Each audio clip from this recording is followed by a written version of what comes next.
Welcome, Luke, Tammy.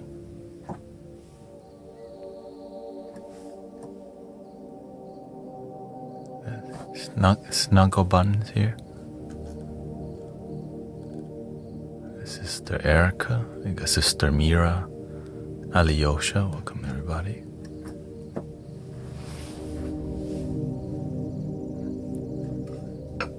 Yeah, I was on Insight, but about to go on a trip. So.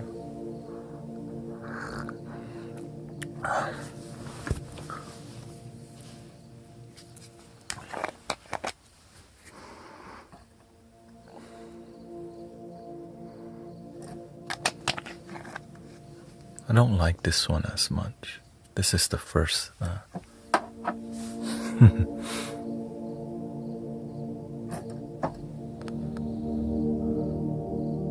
We got Sam. I hope everybody's had a good day so far. Welcome, everybody. Did Brother Arrow Eyes have a stream today too?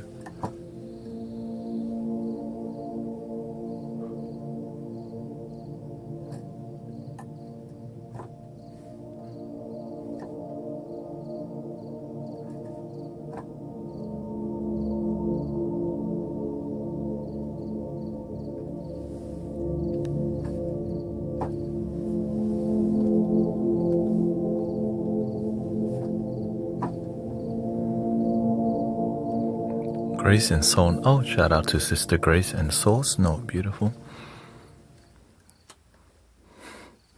Australia and Arizona. Collaboration.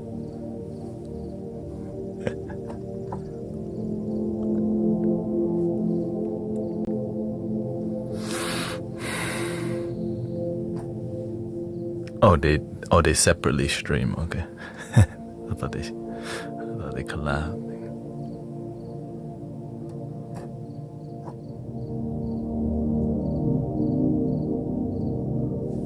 I live in America. Welcome, DJ.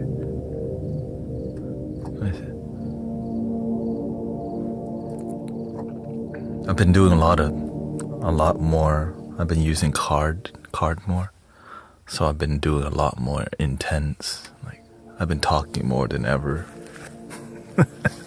Didn't expect it. You know?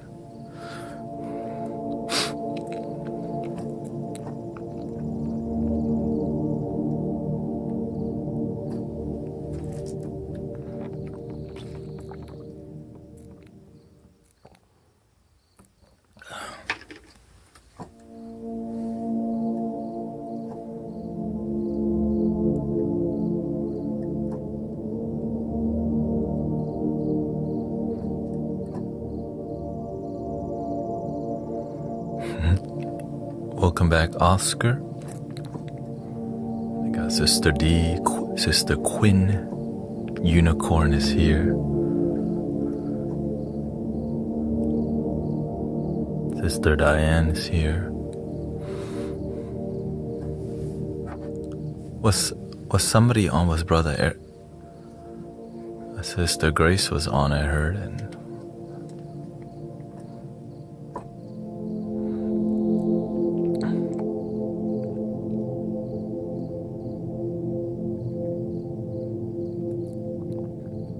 welcome, God's Ambassador.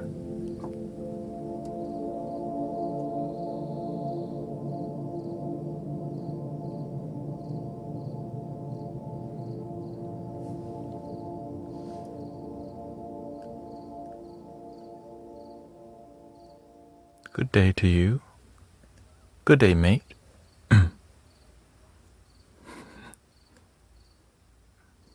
Odd lighting.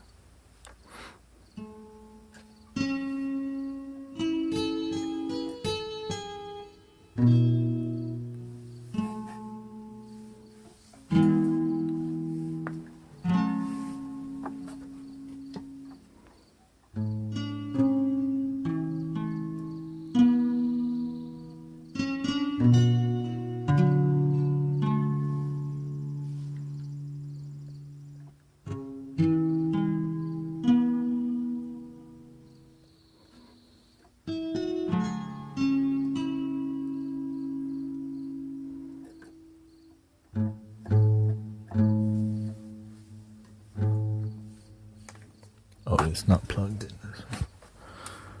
Plug it in, plug it in. Doink.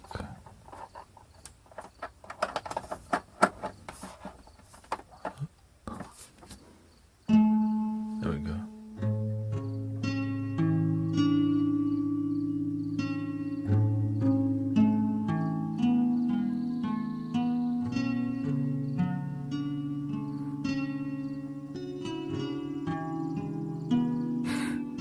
So catchy. Plug it in, plug it in. How will I sleep if you leave?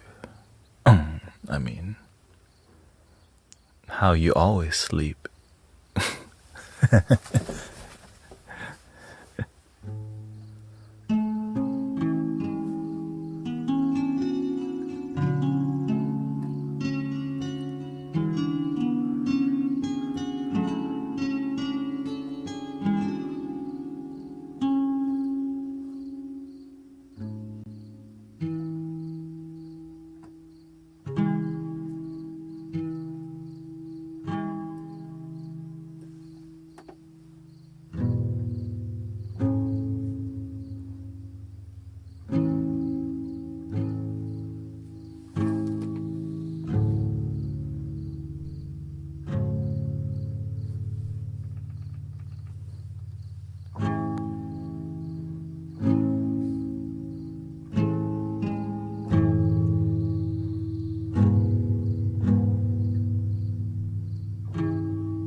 Welcome everybody, and happy Monday to you. Happy moment to you. Got Sid, Paula, welcome.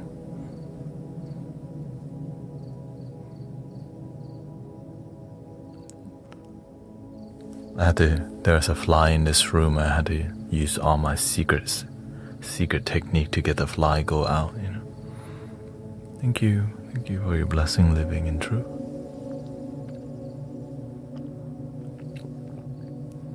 You know how you get the fly to get out of the room? Thank you. You turn off all the lights, and then you get a really bright light.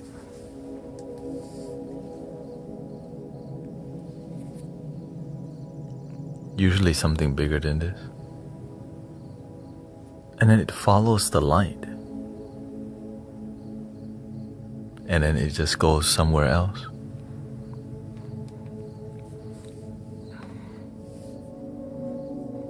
Of course, I don't use the electric fly swatter.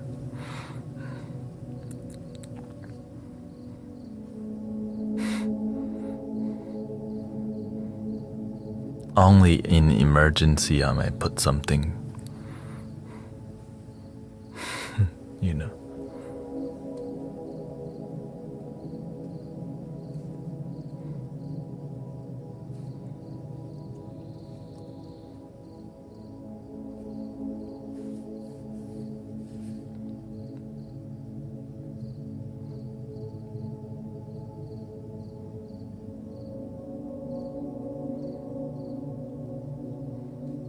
Some people, they get a lizard, iguana or something.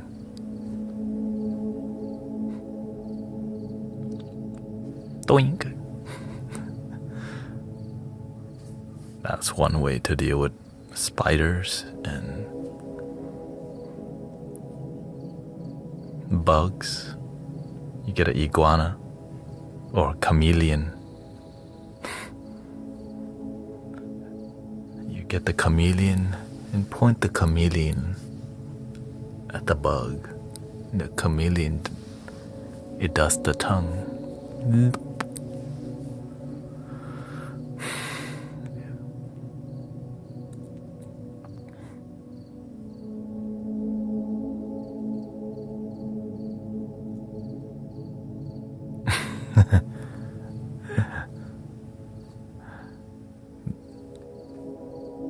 The other technique is leave one door open and just start fanning the room and it will fly outside. That's one way.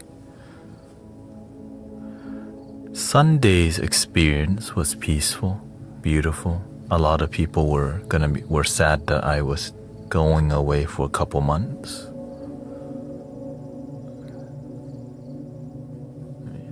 2 months is not even that long though. If I was gone for 2 years, that would be a longer time. If you didn't see me for 2 years, I would be a whole completely different person I mean, not completely, but I would keep growing. Going to Vietnam, I could probably maybe play, get some new skills with music. If we didn't see you for 2 years, what do you think will be the biggest change in your life? What do you dedicate your life to on a daily basis?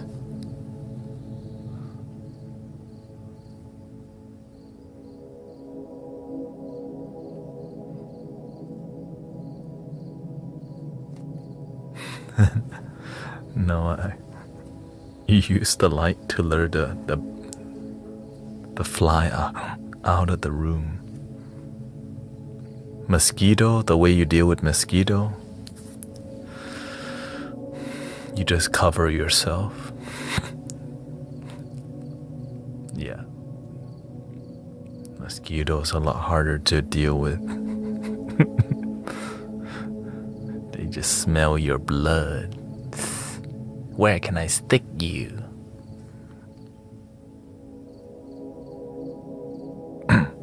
I'm married.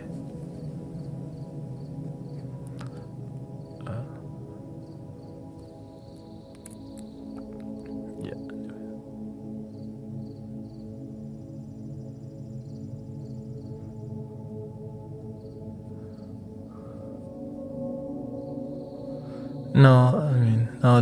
What we're doing here is just about spirituality. Is mainly what the Western world would call it, or universal spiritualist, or in a nutshell, what we do is called omnism. We just kind of respect everything, and we're open to everything. There's a piece of the universe in all things. Of course.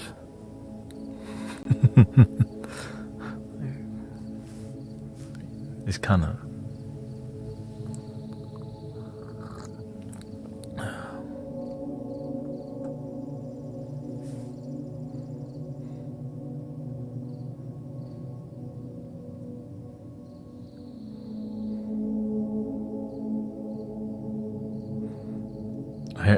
oh yeah.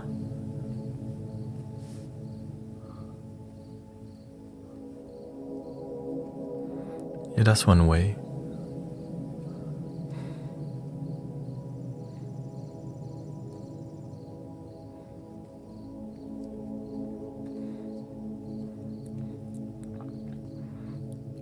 To me, we all have supernatural power, which is love. Genuinely. It's a superpower that we have access to, but it needs cultivation. And everybody has a unique gift that is specifically just for you. You just have to know what it is and cultivate it. Some people are very good at Reiki, and some people have to come up with their own unique form.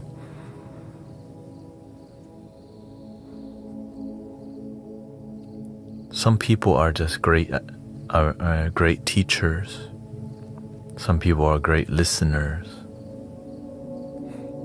Everything can be a gift that's mystical without you realizing it. We just overlook the simple mystical gift because we're looking for Dumbledore kind of gift.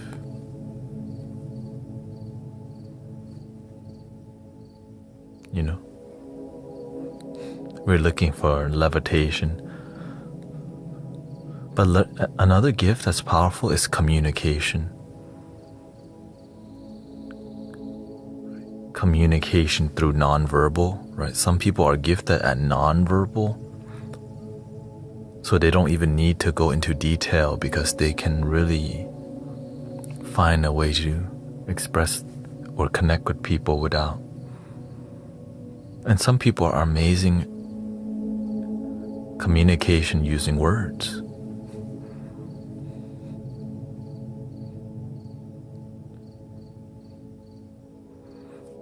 Music, tone. There's so many gifts, infinite amount of gifts you can cultivate. You know? Which is why it's so beautiful when people find their purpose or their gift.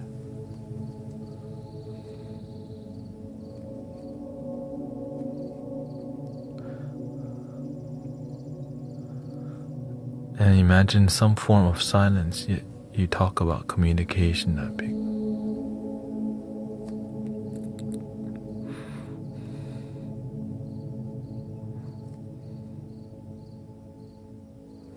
Oh, the way you understand your gift is by paying attention to how you live your life and how you affect people. Your gift is like there's something that you do so well and so easily that you don't even realize you're doing it oftentimes until you start paying attention. Like for example, like I share this with people a lot. One skill that I have is people just instantly trust me.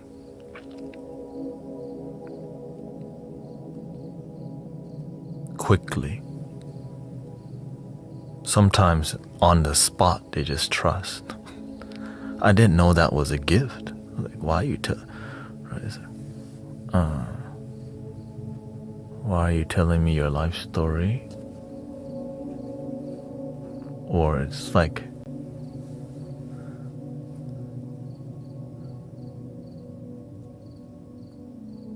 sometimes I feel like I'm not supposed to be there, but I'm accepted there, you know.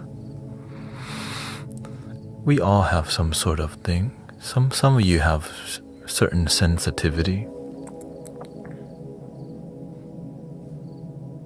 Maybe and usually when one whenever you have a shortcoming of your skill, like for example, I have some sort of maybe dyslexia, reading comprehension. When I read stuff, it doesn't click until I read it maybe three, 4 times. But that makes me heighten other skills, not in here, but feeling and listening. It's heightened because I'm not using that skill of like mental comprehension as much. So it makes my intuition skill, right? That's an example. Maybe you're not good at speaking, so your listening skill becomes super heightened. And the people who are good at speaking, right, their listening skill may be a lot weaker. And as you cultivate your listening skill, you'll eventually be used to speak. And the people speaking a lot will eventually, possibly, maybe more quiet in the future. It's really interesting where the karma takes us.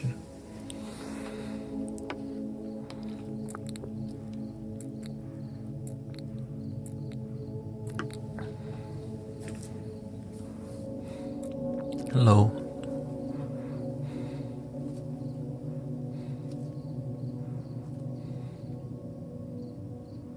But then many people become interested in mystical gift, right?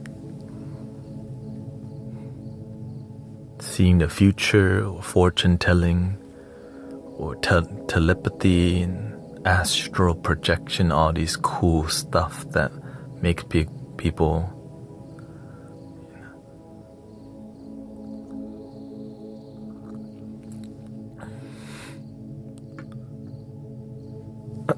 who's coming in your dream?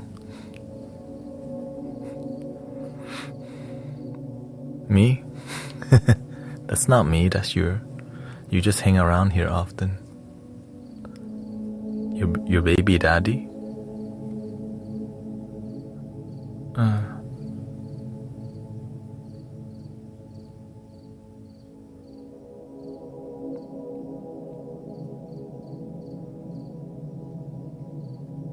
Oh, he passed away?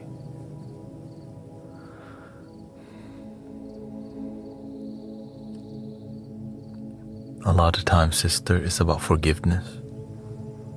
When you have karma that's incomplete, sometimes you have to, even he's not there physically, but he's there spiritually. And right, there's still like it wants, right, the energy, it wants to harmony. There's a lot of forgiveness work. Even if they're not here physically, you can make peace with that person's spirit, because unless you want, that's one way to clear the karma, forgiveness, compassion.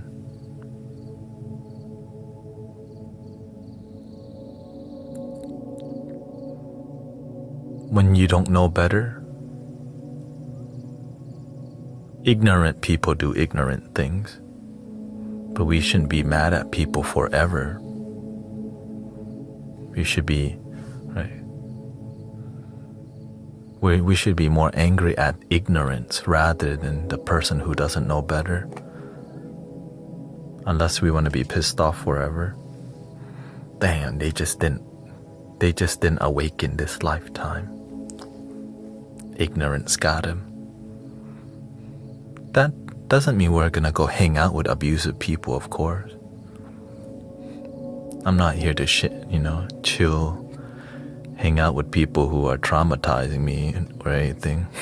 It's just more like I forgive them because you don't know better. If you had love and wisdom, you wouldn't have done what you did. So I forgive you.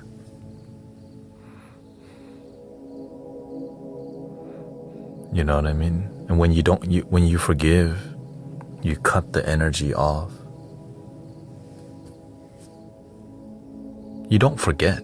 You just detach yourself. You know what? I'm tired. Like, I'm ready to let go. Holding on to animosity just maintains the pain. Do you know? If you don't want to maintain the pain, then with all your heart and soul, I forgive you because you're ignorant. Not ignorant in a bad way, you just don't know how to be a good person. Maybe they don't have father or mother. Maybe they didn't even go to school. Lack of education. I forgive you because you just didn't know how to be a good person. No hard feeling. Like some people come to the stream and sometimes they're mean or they're not here in good faith. And so I just forgive because maybe they've been betrayed by people before. You know.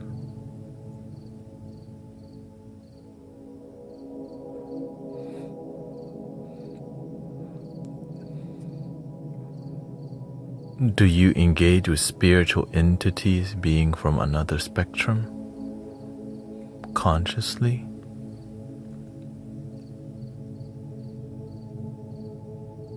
From time to time? I mean, right, you could visualize, meditate, and communicate with the people you've communicated to before. Like maybe your grandmother who's passed away, in spirit you can meditate and have some sort of relationship. Like, some connection, I would say. That's so normal.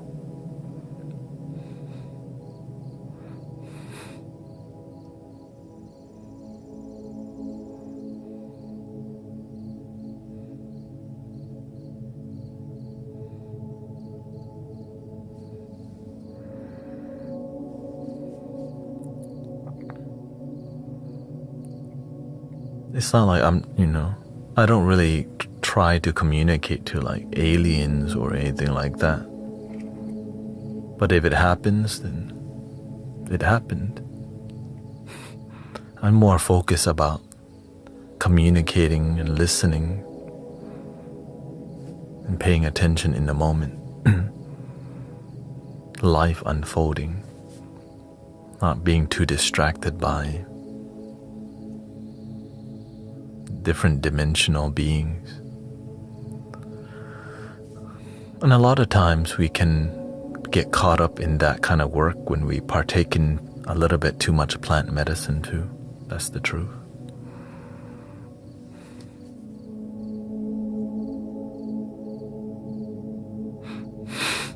Because it makes you more grounded because you're partaking in too much things that are altering your consciousness.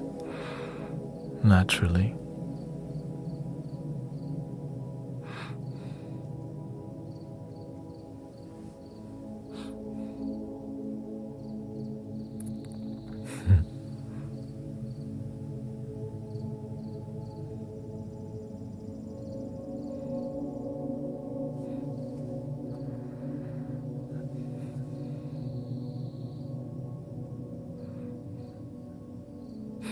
Welcome, Sister Transcend. We got Bella. We got Sister Diane. Full moon approaching. Jacqueline says the plant medicine made my sister go through psychosis. Yeah.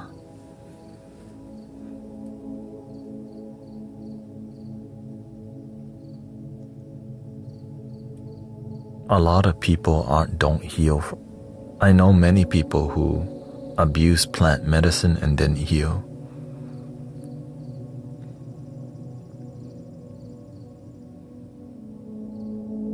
Especially if they don't have community or grounded people around.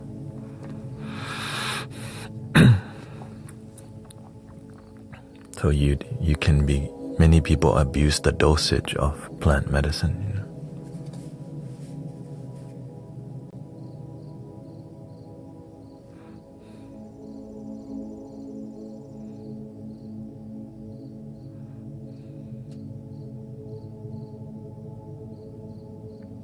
Breathing in, I'm aware that I'm breathing in. Breathing out, I'm aware that I'm breathing out.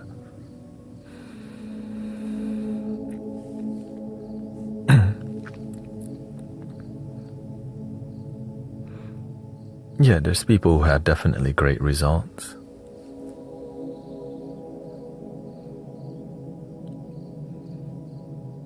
And sometimes they have good result, but it's not transformative. It makes them feel a little better. So that's why the standard people's measurement of joy is all different. That's the hardest part to gauge. Some people say they feel good, but they don't feel good. They're just saying good because they don't want to say, I'm actually below average. You know what I mean? To be deeply honest sometimes is hard. It's like, I feel mediocre. I feel below average today. That's like something you don't hear people say that. I feel subpar.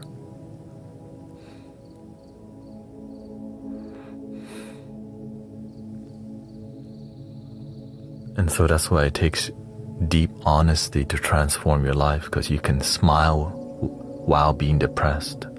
And that's kind of scary, that we can mask it with a smile.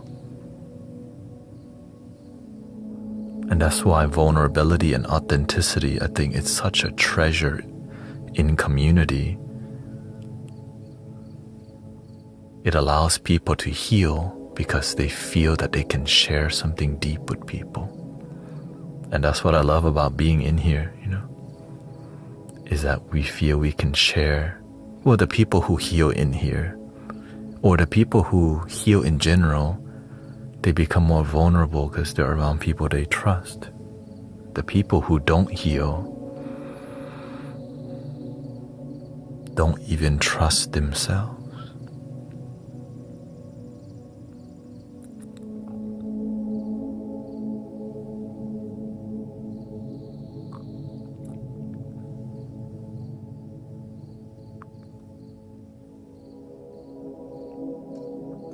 But they don't lie. The people who are not healing, they'll say often, I'm okay.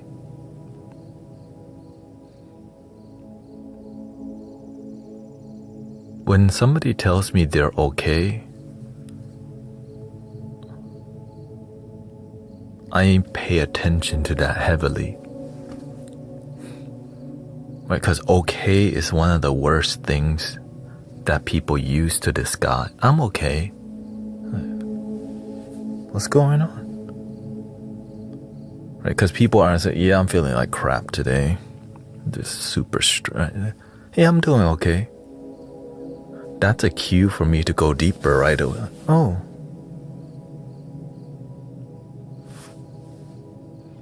How's your stress level? Right?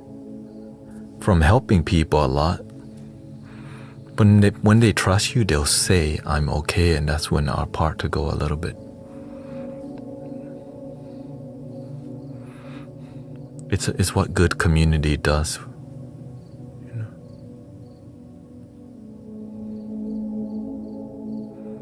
A lot of our emotions, especially in this country, stem directly from being Pollyannish. Not sure what that means. Lying to ourselves and literally almost everything. That's why to spiritually awaken genuinely, you have to be deeply honest to yourself, which is very difficult because the ego wants to mask everything. It doesn't want you to realize some things. That's how I used to be. I was quote unquote happy.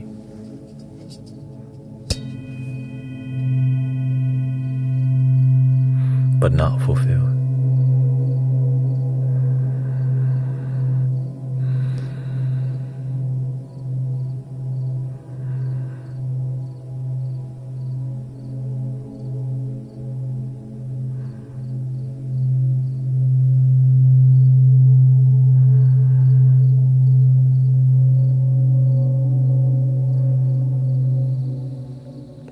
Because when we're unhappy, we don't know what to do after that. So we just go back to playing video games and watching YouTube.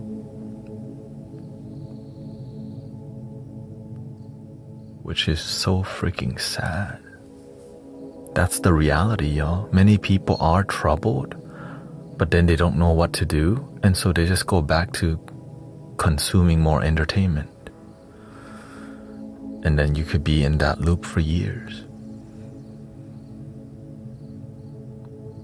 Everybody has their form of coping. Some people go to politics.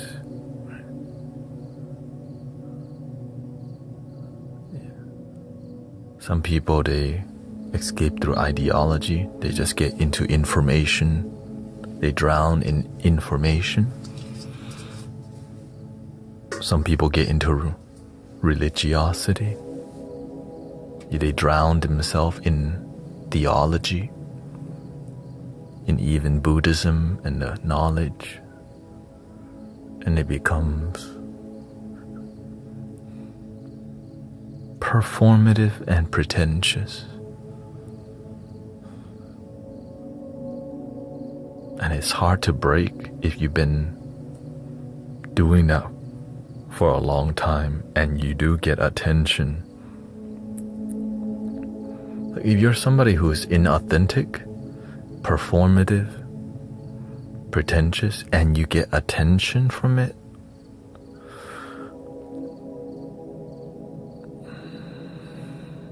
it makes you continue that because it gets you attention.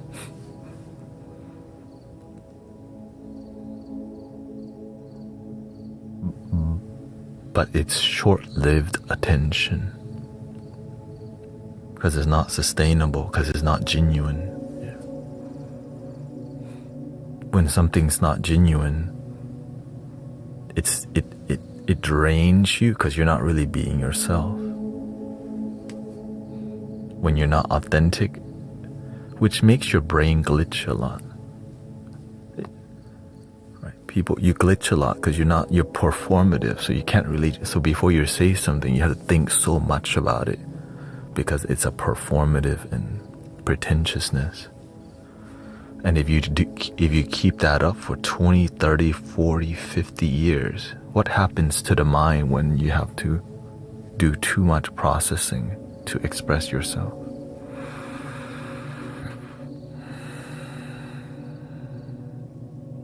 You already know.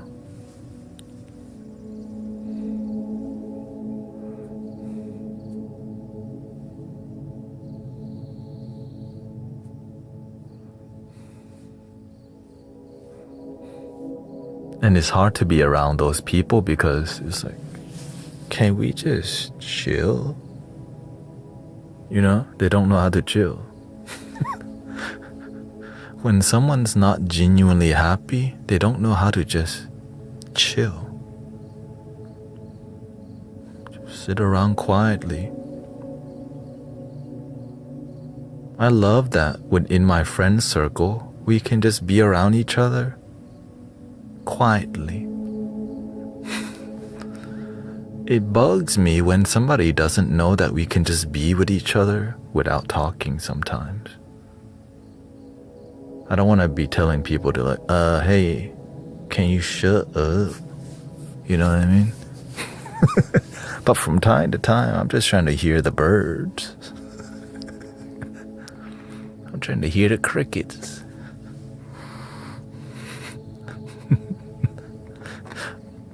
But when you meditate, you already know there's time to just chill.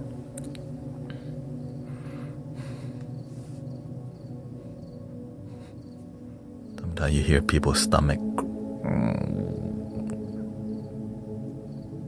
Lunchtime's coming.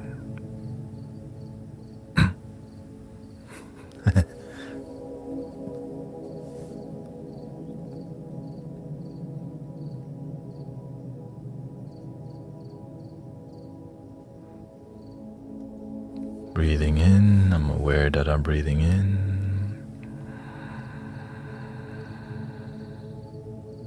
Breathing out, I'm aware that I'm breathing out.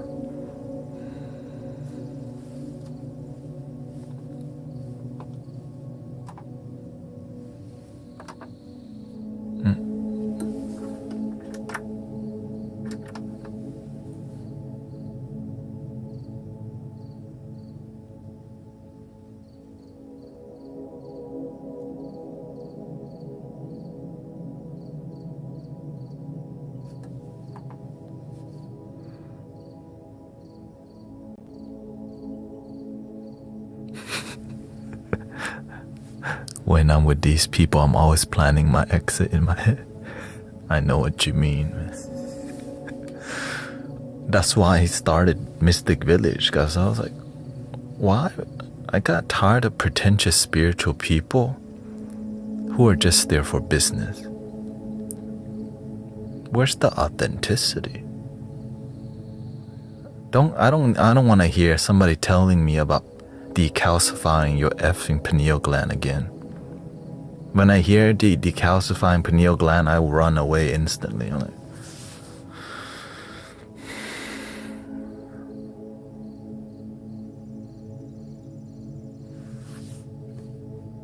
when I hear more people talk about opening the third eye,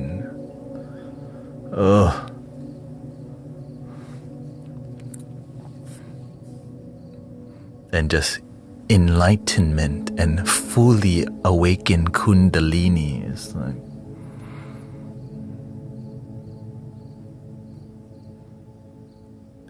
right? It's all these catchphrases that make you feel I'm spiritual AF. I know. Third eye. Third eye.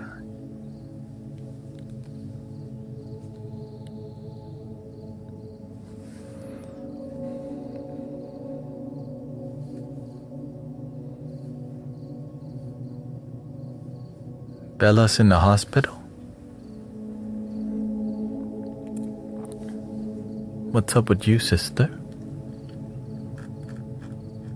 She's with us in Mystic Village, not hospital.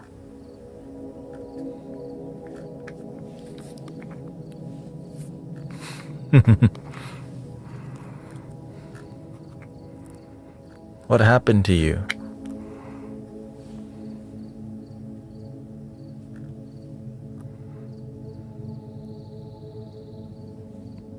Oh, okay, micro perforations to my infected small intestine. That almost sounds like the solar plexus.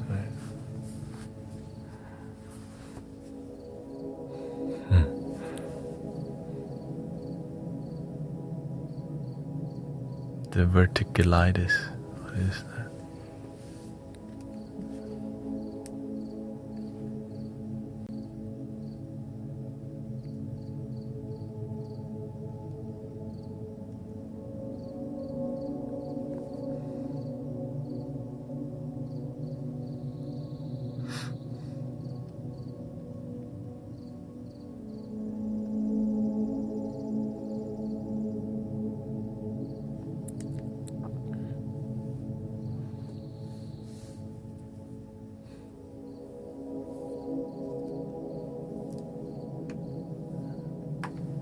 I still have some singing bowl left in here. I gave most of, I let Sister Emily take over most of it. Or half of them.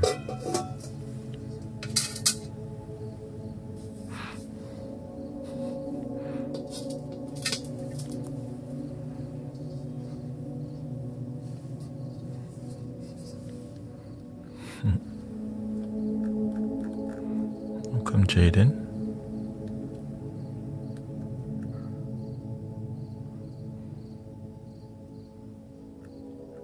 Yeah, no worries, sister. You don't have to keep up with the chat.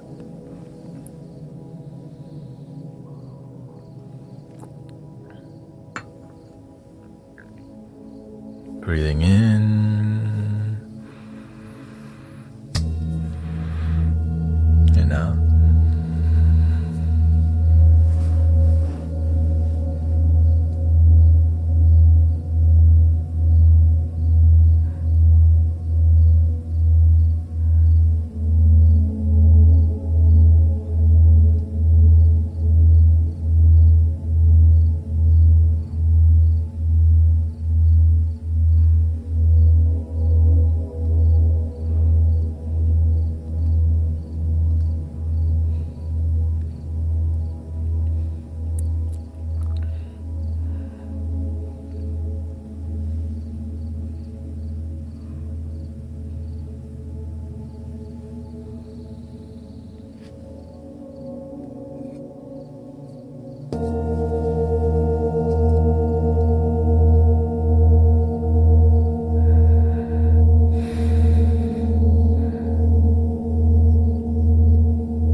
Yeah, it's the bowl, it's the bowl.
The buzzing comes from my hand.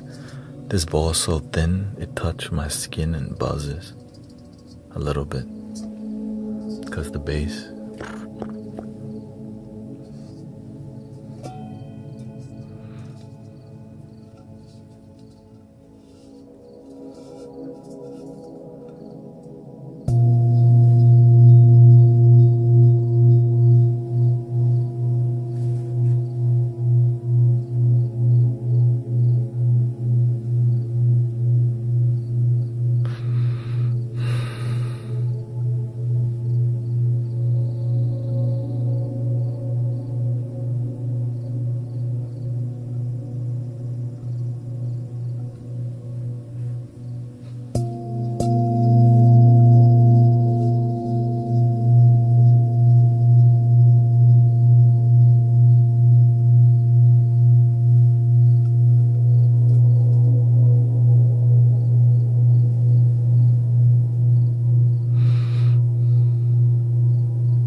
You might want to have your headphones on if you're looking for full body relaxation. Okay.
I can only do this so long because these bowls are super light. The heavy bowls I cannot hold for that long.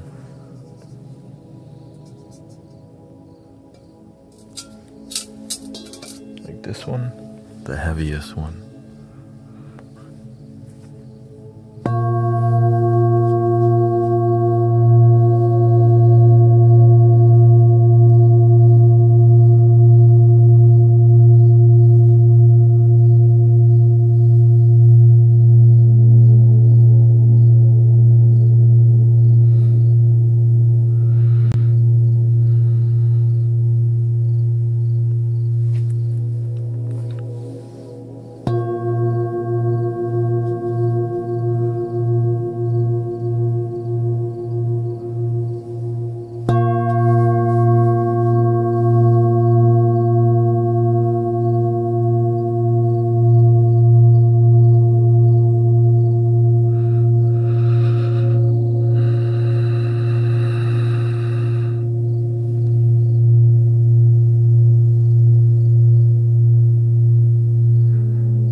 How do you feel from that?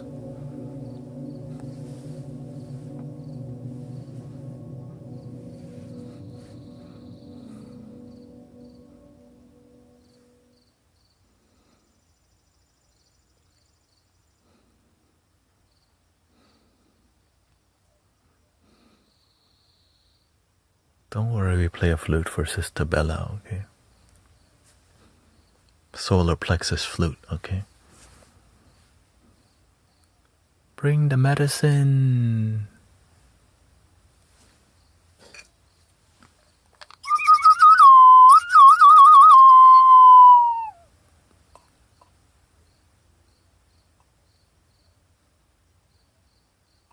Good night, Sister Diane.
Yeah. There's gonna be whistling if my heart feels like it, so just follow my heart.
hope Sister Bella feels better with her diverticulitis, with stomach, small intestine issue.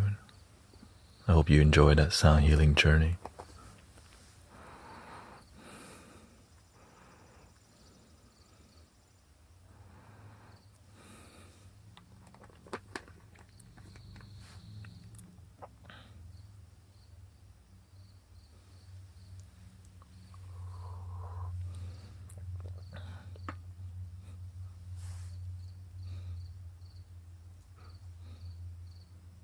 I only have these 2 mics, or else I would bring out the whole singing bowl setup, I give the other 2 mic to Sister Emily because, I'm leaving soon. Or else I would be...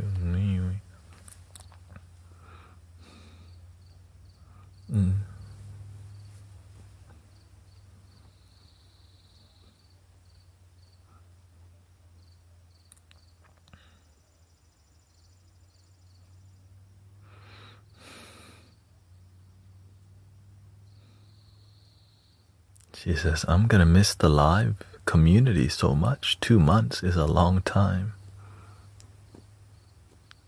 Not really. That's 2 full moon, not too bad.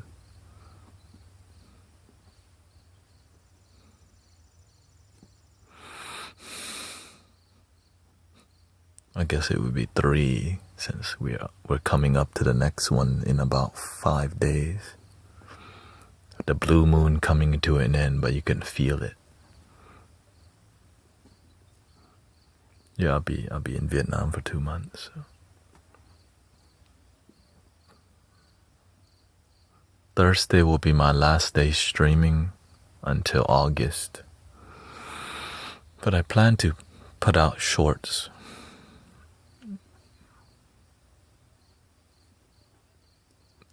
Oh, who else is leaving for a couple months?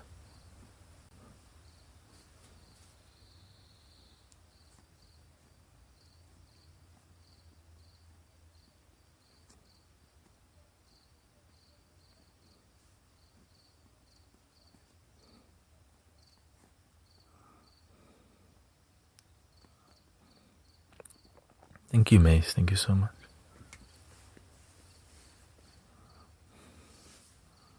Sonitas?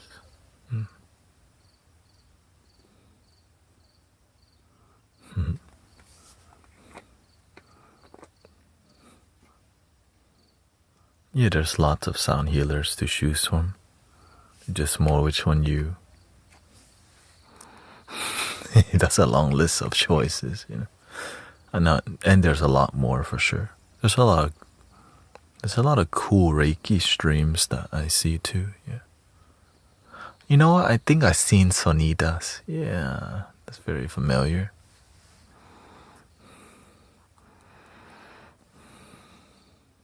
It's kind of a small community. There's a lot of crystal bowl practitioners. Kind of.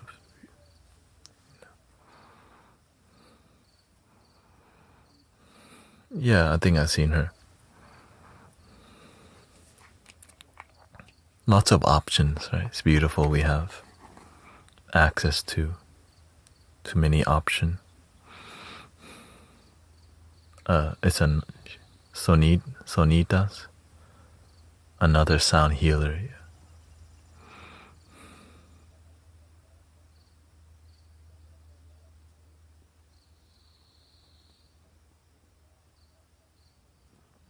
I don't feel I'm going on vacation, by the way. I'm going to work. You know what I mean?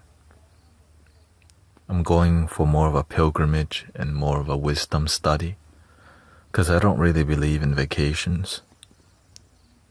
My vacation, I just go outside and pet the cat. Go to the river, nature. I don't need to go so far.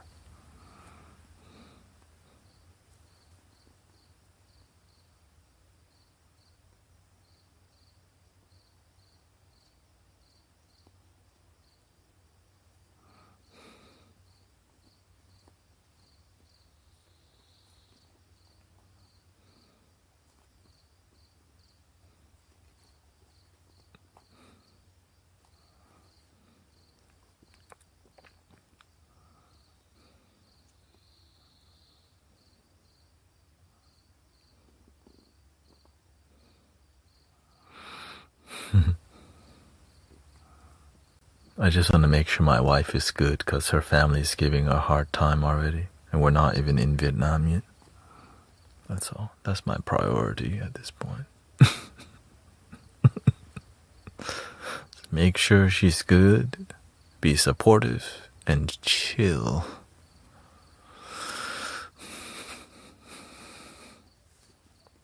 That's it.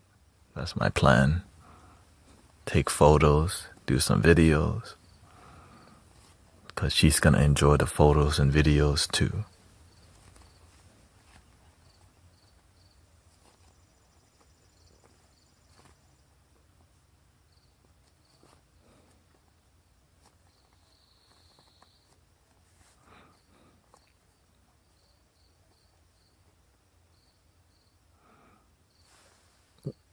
What question did you have?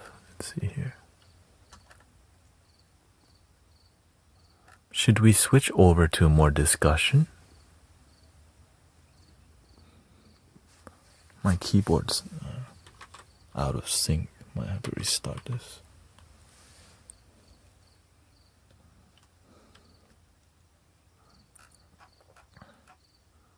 But we don't need to do that right now.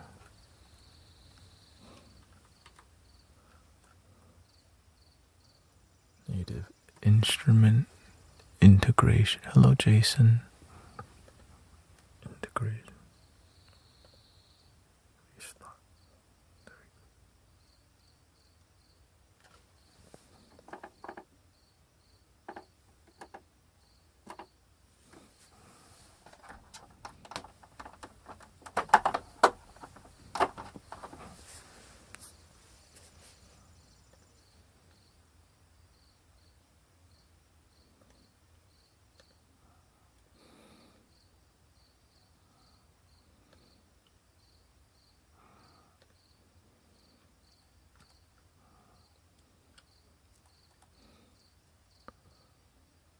I'm glad we have lots of options for places to relax and sleep. You know, that's a good sign. The consciousness of humanity is improving, and that people are looking for peaceful content. It's very important that people are open to sound healing and meditation.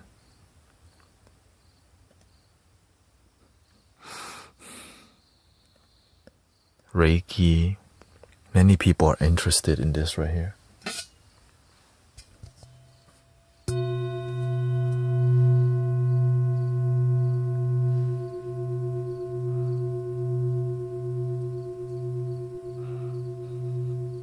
And I know if I just do more of this,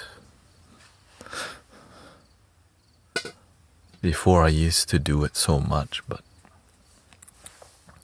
we'll be doing more healing in the future.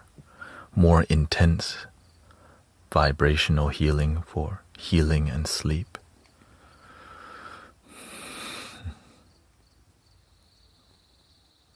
Kind of back and forth, back and forth.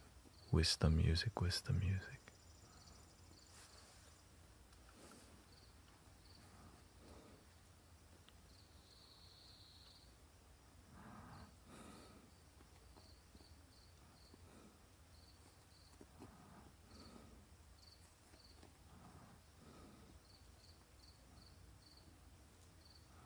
I asked about it. Is it possible to do a tarot reading for some who has passed away? I believe in.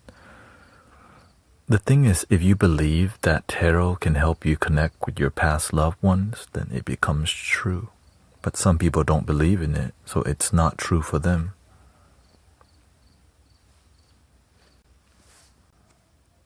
It's about intention.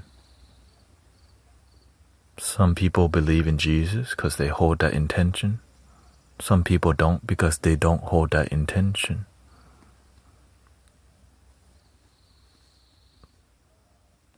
It's actually that simple, we just make it complicated.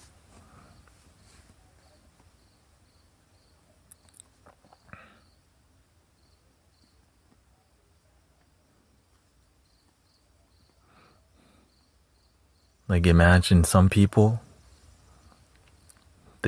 if I say I hit the ball with my hand, they get offended. You don't hit the bowl, especially with your hand. Because they come from closed-minded practice. Right? You invite the bowl, don't hit. Right? Because they've been taught they're stuck in their ways. Doing this, like, how dare you hurt the singing bowl? You're dishonoring the bowl. You're elbowing the bowl too. Right. It's all in here. But they don't see the results.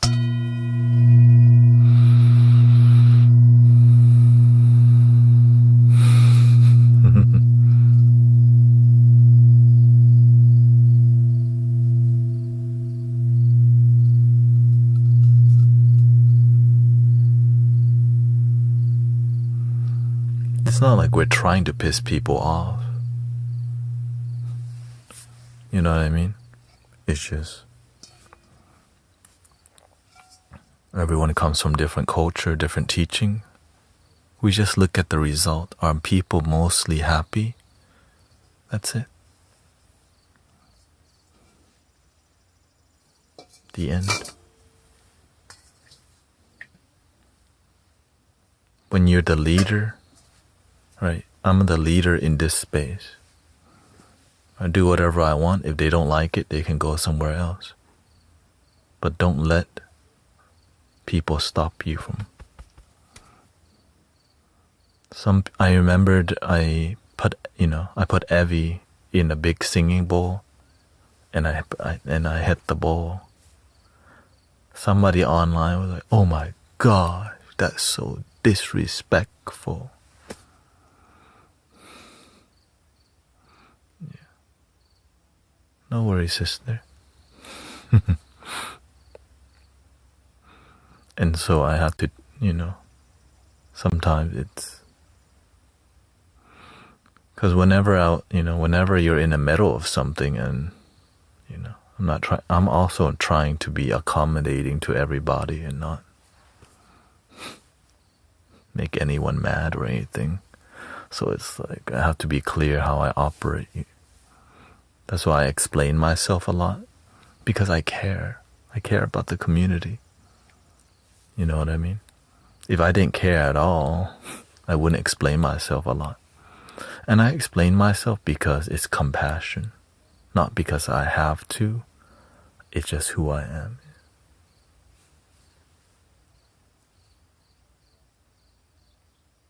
Yeah.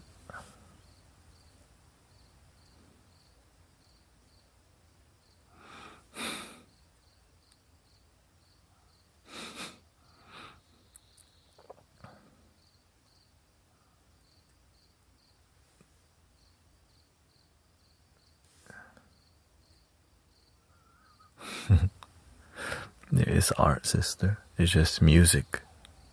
The flute is also on your lips.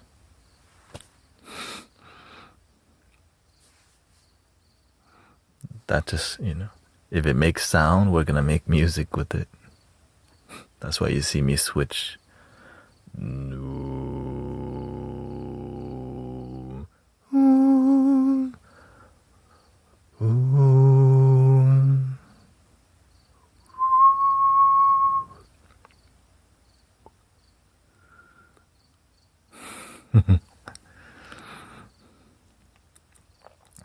It's more etheric.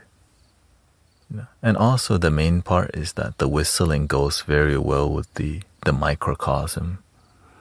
And that's kind of why I do it too. Makes it, there's like a really unique sound that happens. Welcome, Sister Christy.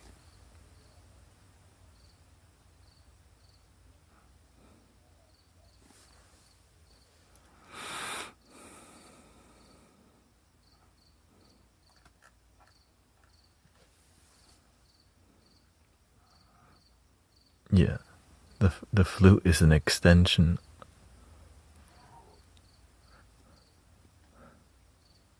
Sound healing. It's like everything is sound. all the sounds that we hear. The bird is healing. Even masculine sounds can be healing. Like when a dump truck comes, when a dumpster truck, it picks it up and it does a thung, thung. Like, whoa, that's a masculine sound.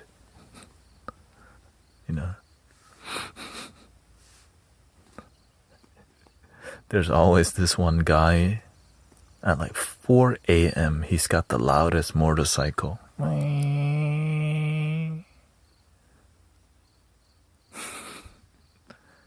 That's the sound of the early bird. Like, whoa, he's up at 4 a.m. getting it. Respect.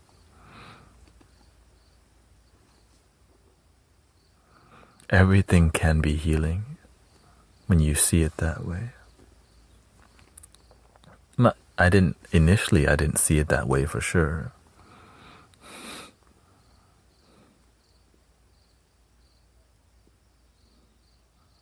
Some sound, some loud like gongs. Sometimes people hit the gong loud.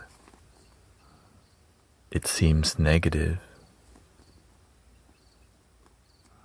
But sometimes that strong masculine energy, it can help people heal too. It just didn't expect it, they didn't expect that. Like the throat chanting, right? Many people may judge it who don't know about it, right? And call it demonic.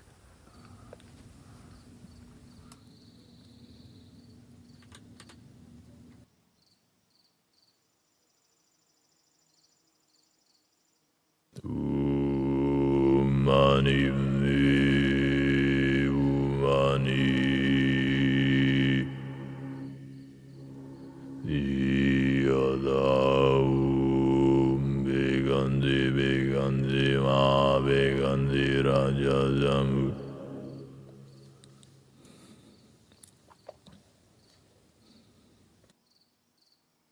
And so sometimes I have to explain to people what it is so that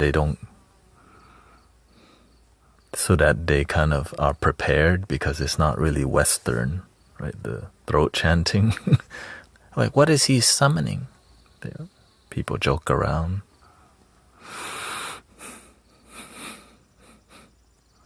So that's why we have to somewhat, but yeah, it's throat chanting. It's like a deep, guttural stomach.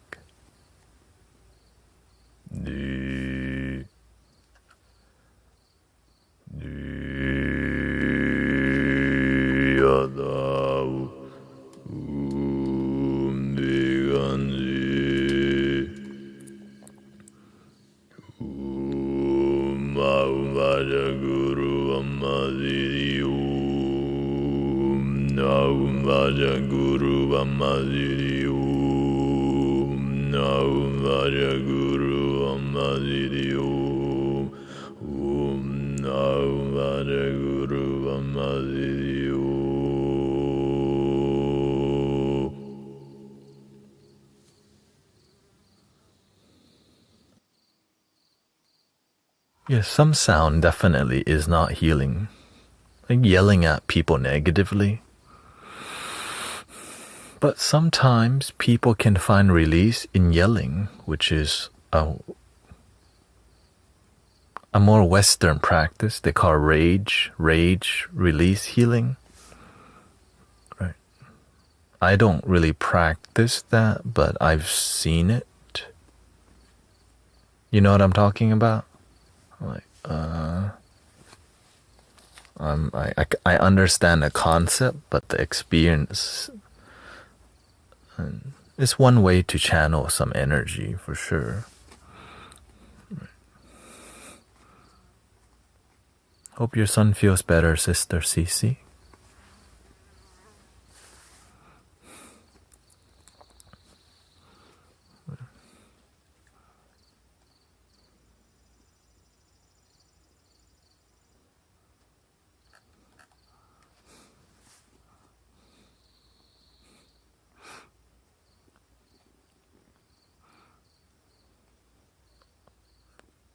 Are we ready to bring out the cards?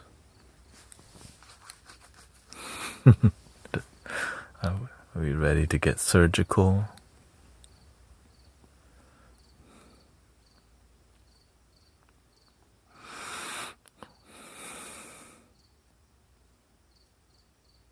I'm feeling a lot more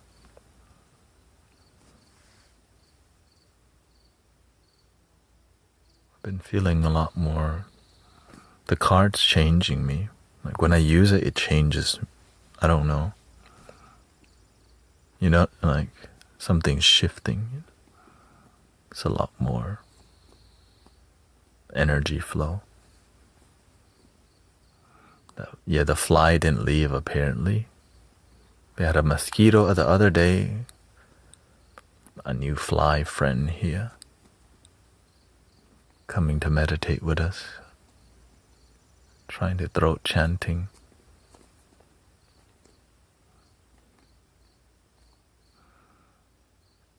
I'll be doing card reading if I have time. Whenever I'm over there.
Full moon ramping up.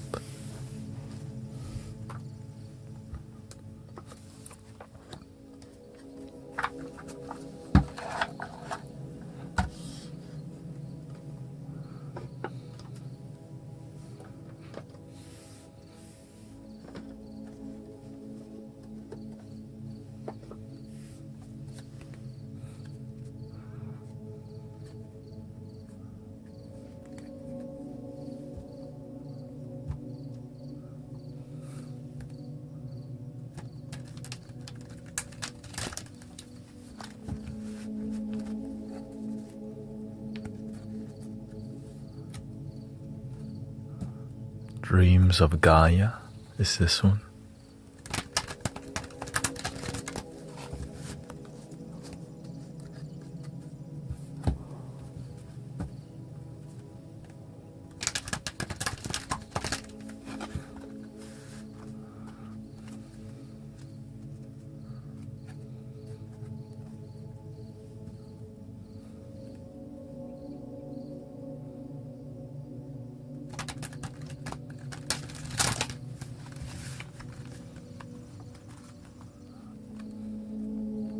Breathing in, I'm aware that I'm breathing in. Breathing out, I'm aware that I'm breathing out.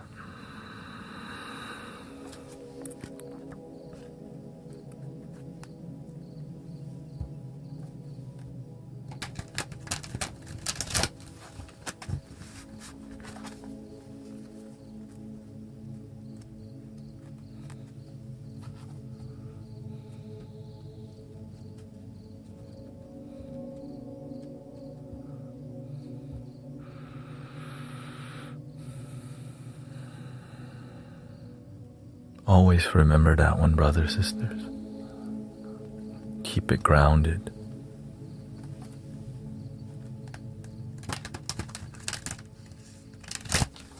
I just wish more people would master it, emphasize that more. It's so crucial. If you're not constantly in your breath work practice, then what work are you constantly developing if you're not devoted to the breath in the moment? It's like the key to unlocking the rest of the gift. It's just very difficult because it's like all day.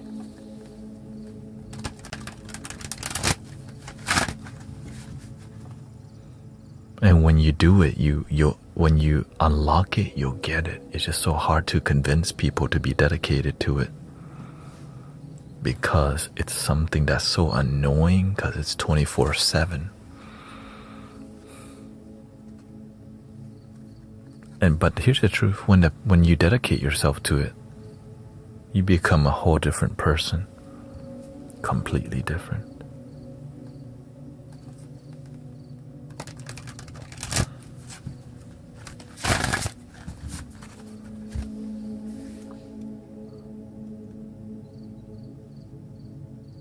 And the reason I'm like this, a good fruit comes from a good tree. A bad fruit comes from a bad tree.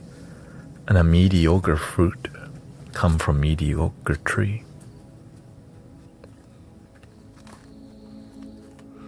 Sometimes we study a lot of stuff, but sometimes the fruit of our practice is not profound. That's why you have to be super selective of your teachers.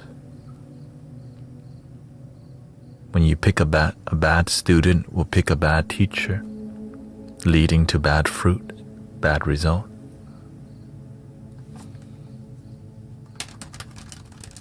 But most people pick a good teacher. But what about great teachers and amazing teachers? What about teachers with amazing results and teachers who can help the student have amazing results? That's it right there. Teachers that can help their student have amazing results. That's the real one.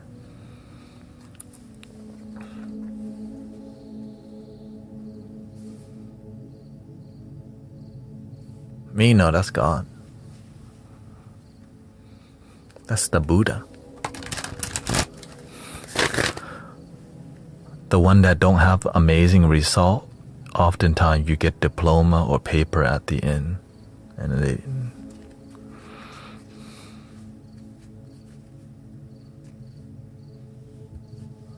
a lot of the times.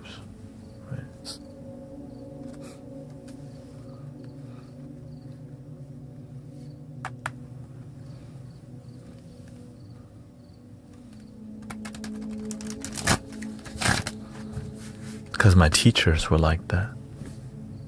The teachers who I follow were that type of teachers. That's why I just continue the lineage.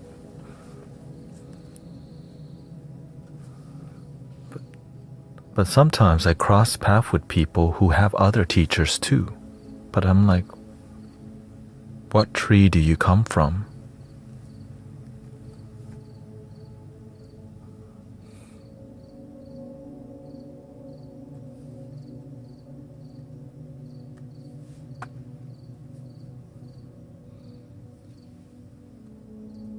Who is your teacher?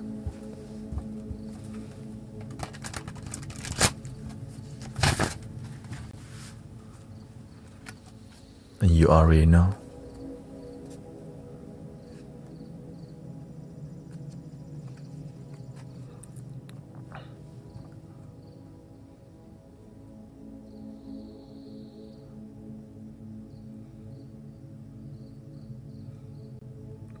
What's a good collective question you have on the heart?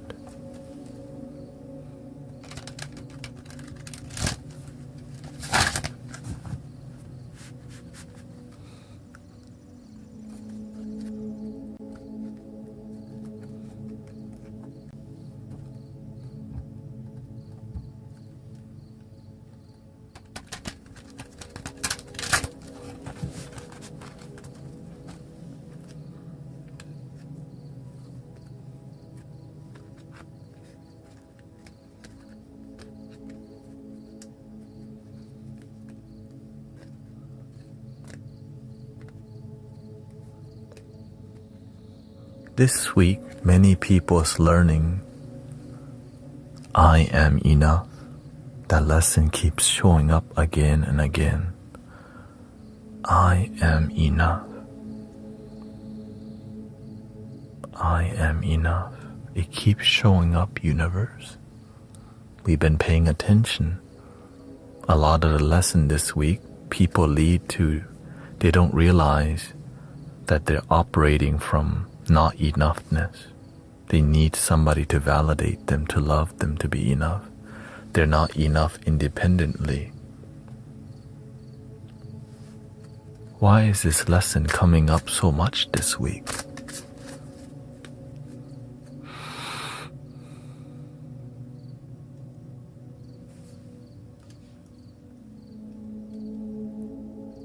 This is called paying attention.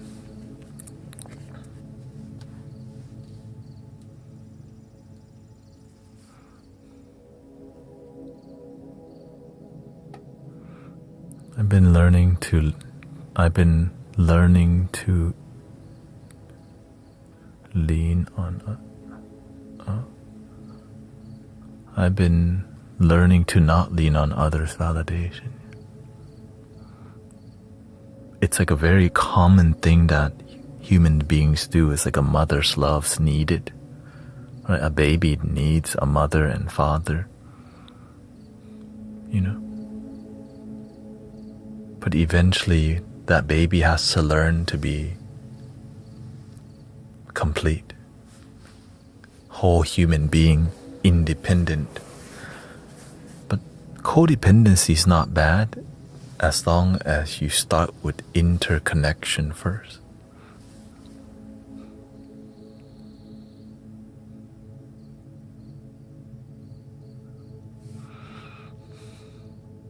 I learned to love myself later in life. I mean, I would say later, right? Mid-20s. Okay, around mid-20s.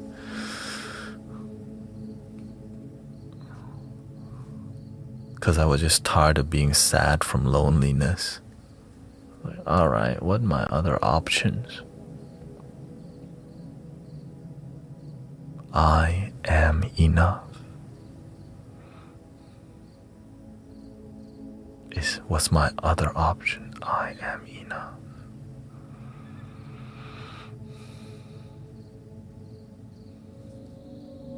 Because I was tired of waiting for a girlfriend or women to love me or validation from my parents.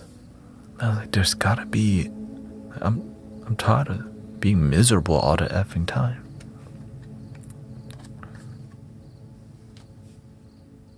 And so is many people on the planet.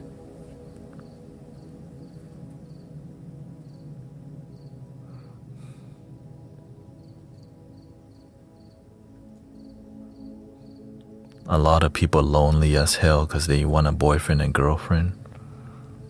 They need, and it's natural because all the music we listen to. Is it too late to say I'm sorry? 'Cause I'm really liking your body. Ta-na-na. Oh, right. It's been programmed, right? And so we never learn the spiritual fulfillment, because it's not really taught. Right? It's not really taught. What's taught more is the white picket fence with the white dress walking down the aisle. Right? The Prince Charming, the homecoming queen and king, prom, wow, going on dates.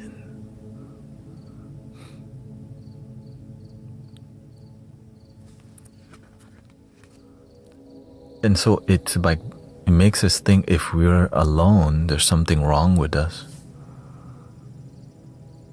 And then it makes us settle for relationships that are unfulfilled, making us even more broken.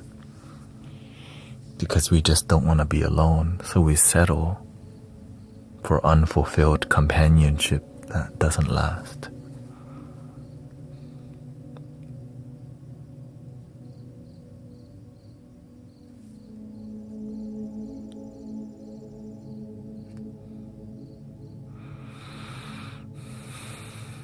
And then those people just get abandoned. Like, okay, now that you've experienced suffering, you're just kind of part of you're just blah now. You're like, all right, you're just kind of off the radar now that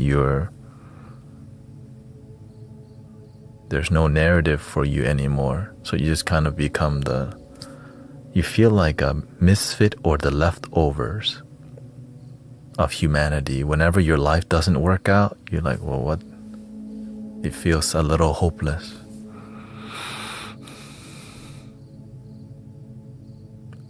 Making many people escape to,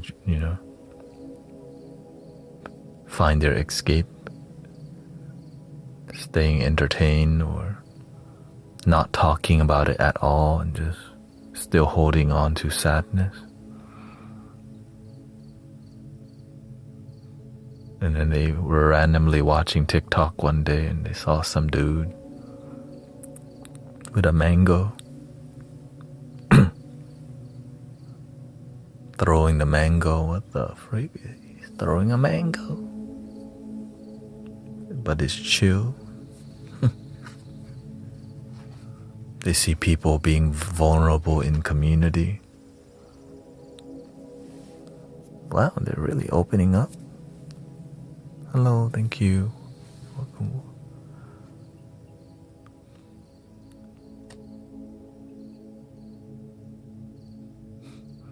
Oh, we got bot. Oh yeah, they got new bots on Kick now. The same bots.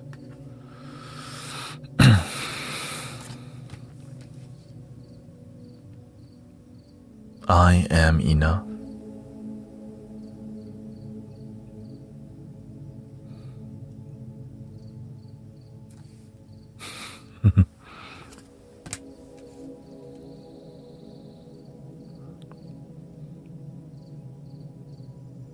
Instead of being angry at our ex or at the past, sometimes we get focused and angry and it's unfair. And we never heal because we never face how we feel. And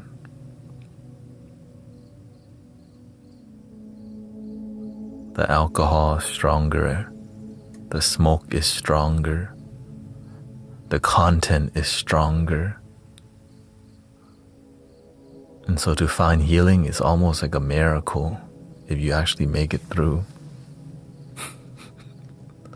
Hold up, let me turn this alert off real quick. Tripping.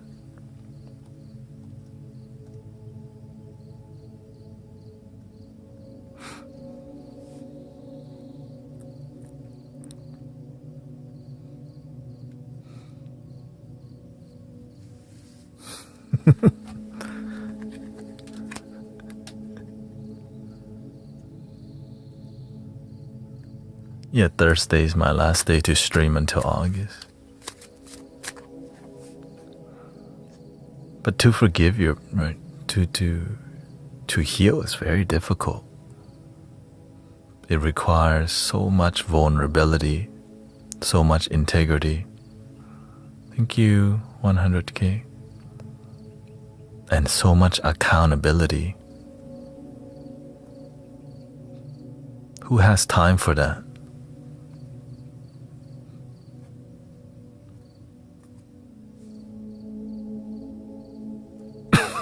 Apparently this community,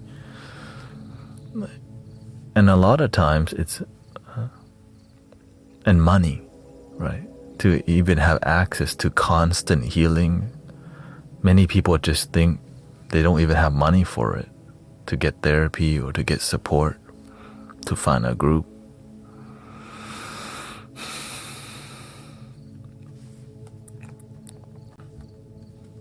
But But there's great people out there doing their best.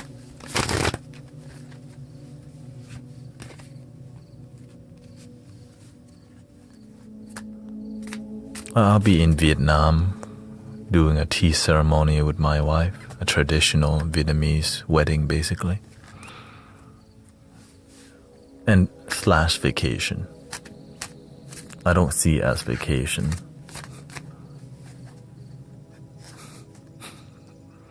I see it as my pilgrimage.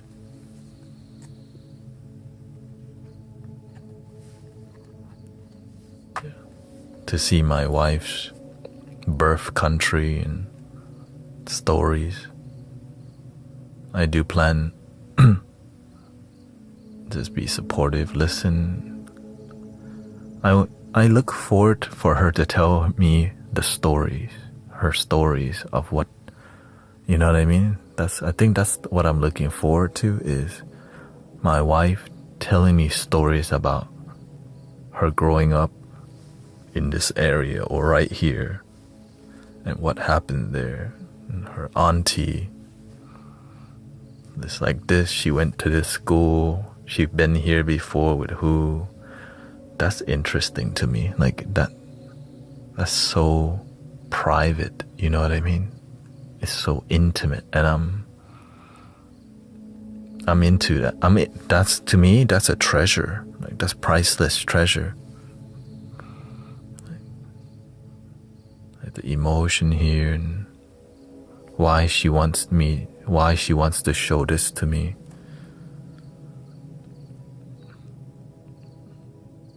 And then she has to do a ton of translating because I don't speak Vietnamese. Mostly. You know, I know when they're talking crap. And I know when they're talking nice. Right? And I can speak with my eyes.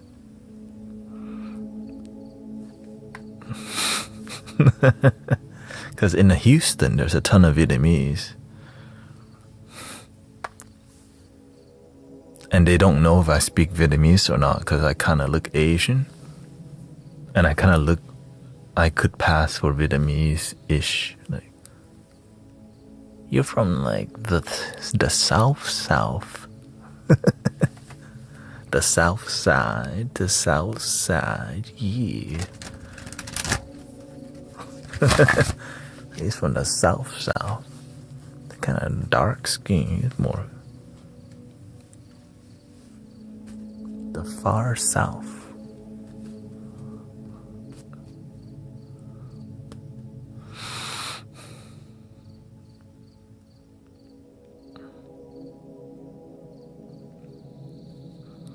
It's weird. I just want to see her eat the food that she likes. I feel more joy seeing her eat the food that she likes. I'm not even thinking, you know what I mean? She's a foodie. Eat your snail, scallop. Don't let me get... I like it when she eats her food. I just kind of... Durian for sure. Yeah, I'll be having lots of smooth... I plan to drink lots of fresh coconut, y'all.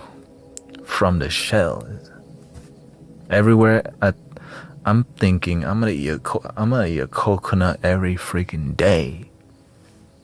Right? Don't even give me water. Give me coconut only. I'm anti-water. Coconut, mango, and durian.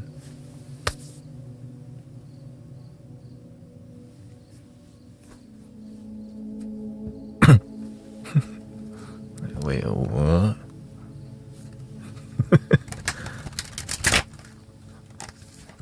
Anti-water.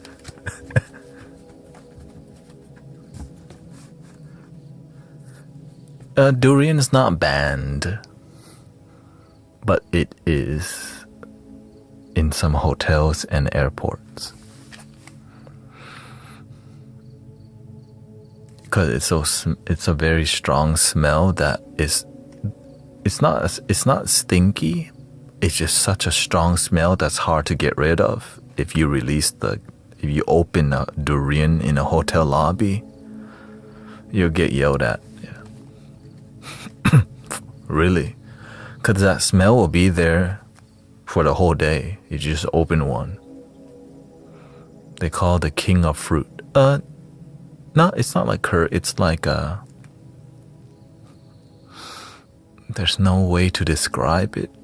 Yeah, it's like you could say the smell is like the smell, it stays like curry, but it's more aromatic. Yeah, it's a fruit. Yeah. It's like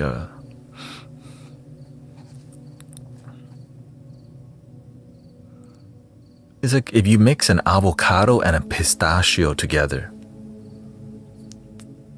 and then it's a creamy texture. Yeah. It's like an avocado mixed with pistachio, and it's super creamy texture. Yeah.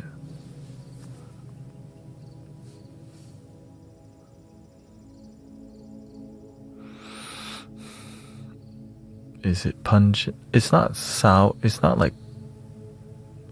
Oh, I don't know. I forgot what passion fruit tastes like because I don't really eat it. But the texture is very like avocado. But the smell, yeah, it's kind of creamy, nutty, but has a strong. It's like a sharp.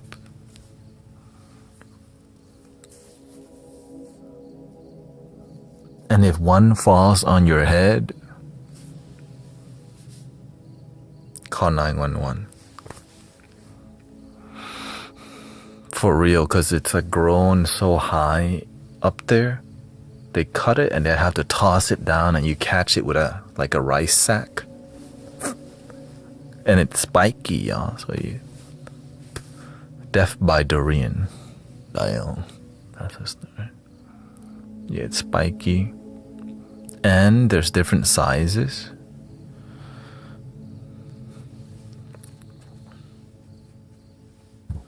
In Vietnam, they call it saurien. Saurien.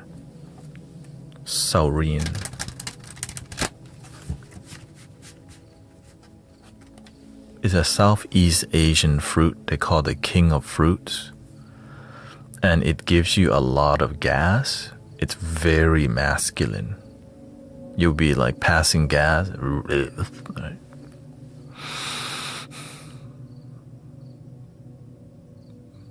Yeah. I would say it's somewhat kind of like an aphrodisiac also. But in like energy wise, but not like it's not, yeah. It's like, I don't know, it just makes you have more yang energy. So yeah.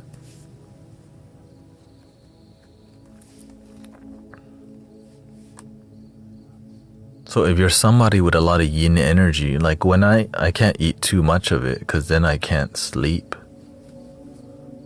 right? Or my intensity, yeah, I'll be like, I'll square up more.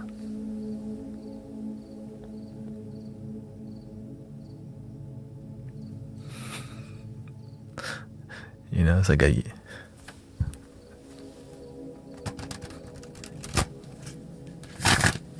I'm a bit more alert.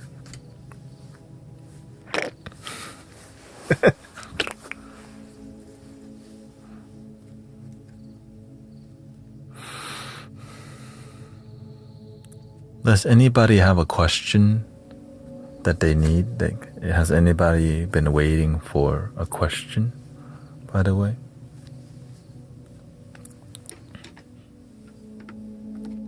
Don't be shy, okay?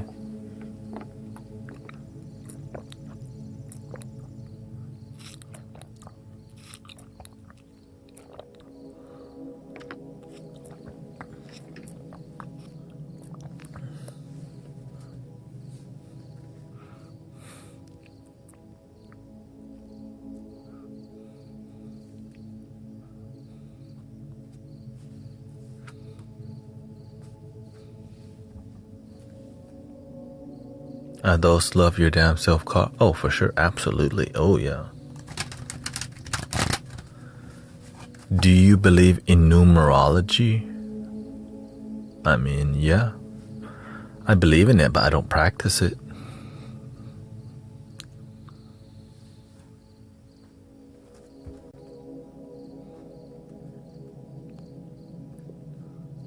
I believe in it because I did study it and it made sense. And Grace actually practiced it. Mm-hmm. And I see like, oh, whoa. Powerful too, but there's just so many modalities.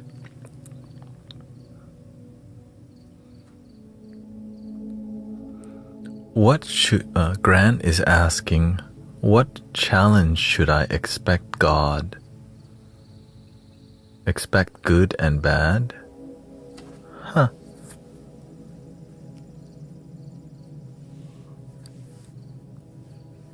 Good and bad moving forward?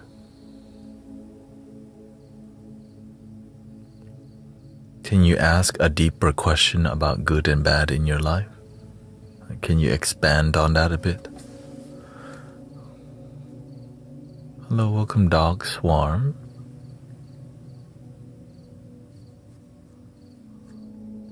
Yeah, I got my numerology read before. But you can change your name to change your numerology too.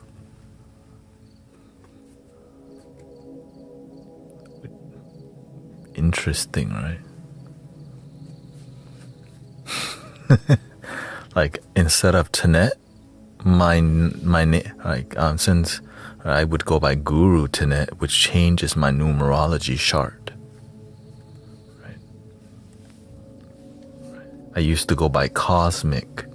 That changed my numerology chart also.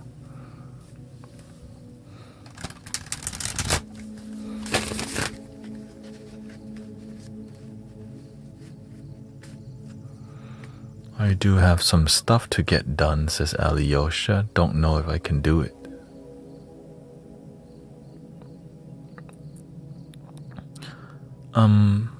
If you're looking for advice questions, if you can please be a bit more detailed about the question and not super general, like, and not be general, you know?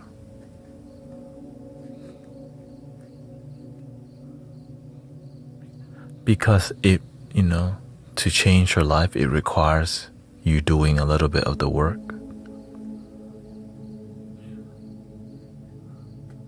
Once I see a sincere, good question, then I'll go deeper with you. You gotta be a little bit vulnerable, because when you become more vulnerable, I see that you have trust in me. When you're not as vulnerable, it means you don't really trust me. And if we're gonna get into something deep with you not trusting me, that's called wasting time. Because if what I had to tell you is something that may hurt you, then if you don't trust me, your ego will just be hurt. But if you trust me, your heart could open. That's why this is. That's why I explain it like that. Okay. Some people, they want a reading, but they don't trust me. And then whenever the cards come out and the hammer drops, then they get offended.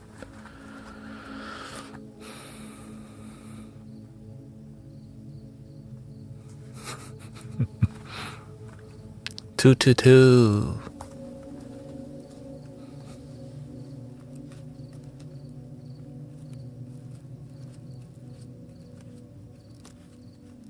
Do you believe in synchronicities? What do you mean, do I believe in? Like, every moment is a synchronicity. When is it not a synchronicity?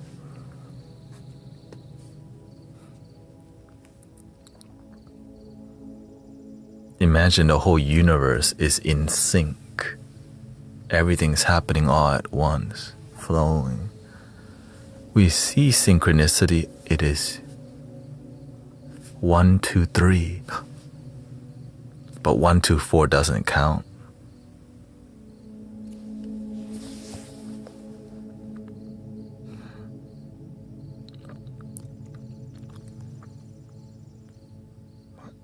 Why does 1, 2, 4 not count? It's not spiritual enough. But here's the thing, synchronicities in the beginning are interesting because it's so inspiring to look at the clock and go, mira, it's 4, 5, 6. I'm in alignment with my higher self, mijo. I'm in alignment, like a genie in a bottle.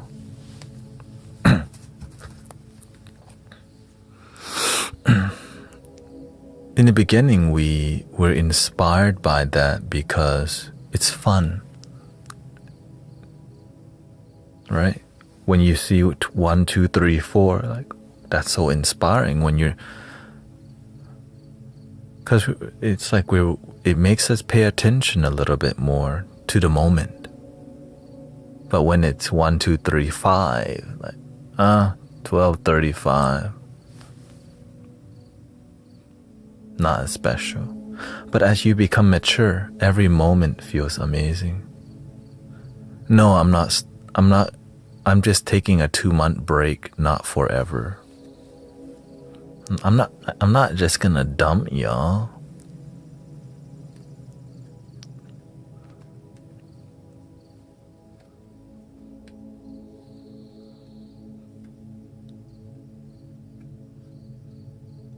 But some people dump me though. They dump me for many months and then they come back.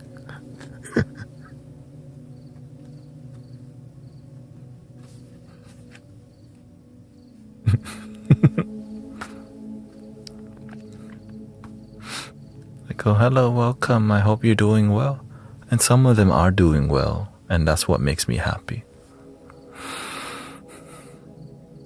When you've been gone and you come back and your life is great, like, oh,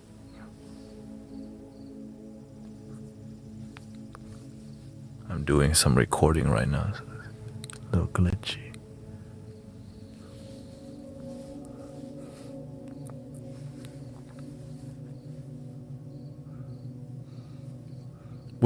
With the knowledge I am enough, will I have a time of great happiness at the price of my own life? I am afraid when I'm happy, bad things happen.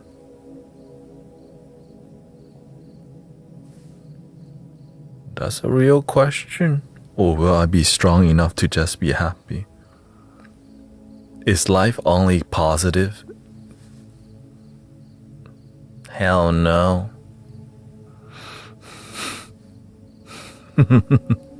But it can mostly be positive. Yay! That's the goal, brother. The goal is a life that's mostly positive, knowing that from time to time some negative things will happen because that's just the nature of life.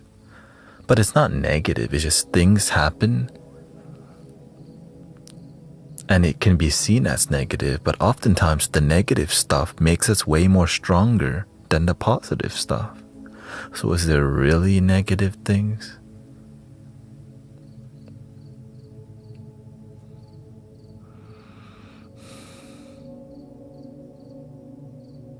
It's just life unfolding.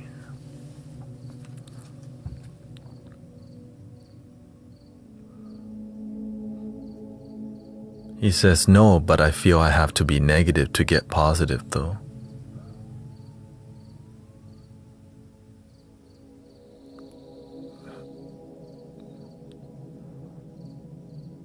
Yeah, in life there's two emotions, negative and positive. There's no positive without negative, and there's no negative without positive. On the human in here.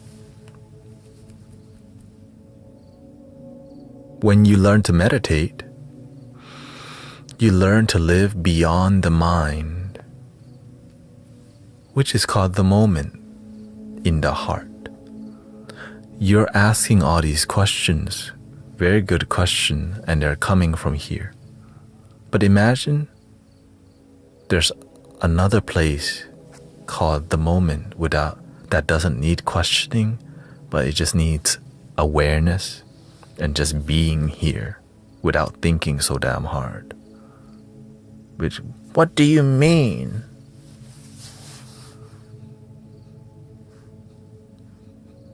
You know what I mean? No, what do you mean? What I mean is breathing in, I'm aware that I'm breathing in. Breathing out, I'm aware that I'm breathing out.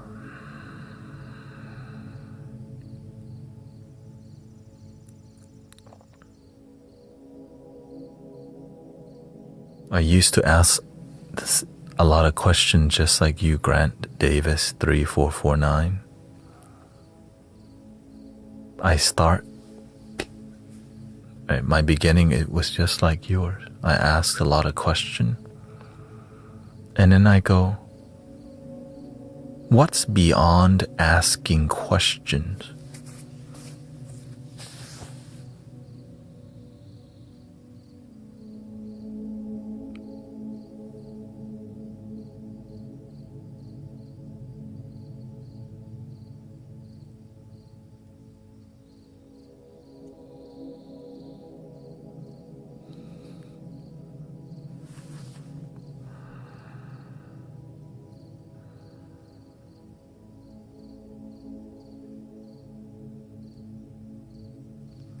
But you gotta figure out what that is yourself.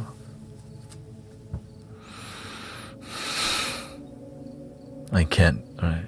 I had to ask myself that, because I was just like you. What is asking question? What's beyond the mind asking questions? What's beyond my mind? What's observing my mind ask questions? What is observing my mind asking the questions?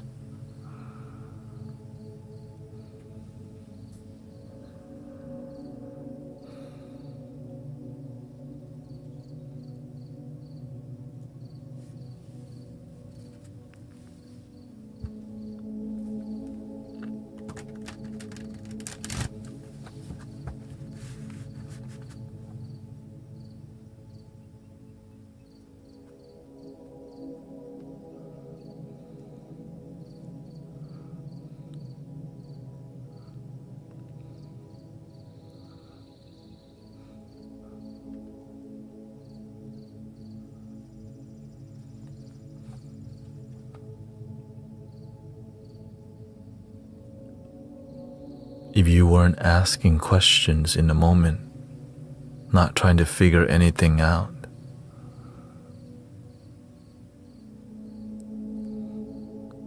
you would just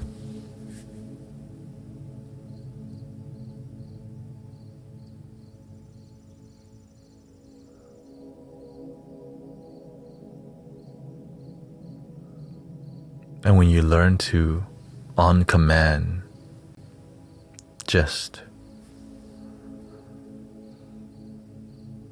you experience a lot more clarity.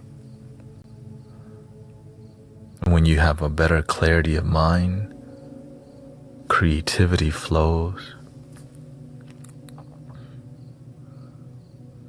Ideas just come to you, solution just comes to you. Before I used to try to figure out my life so hard, but as I was like, solution just keeps forming, and I couldn't believe it, but it just kept working. My mind didn't want to believe that by me just doing this,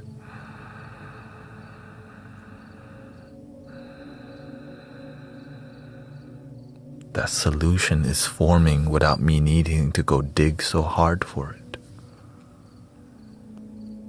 There's just you just end up knowing.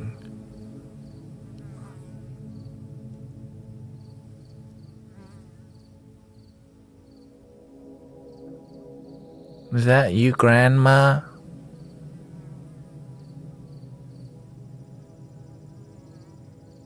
I'm married.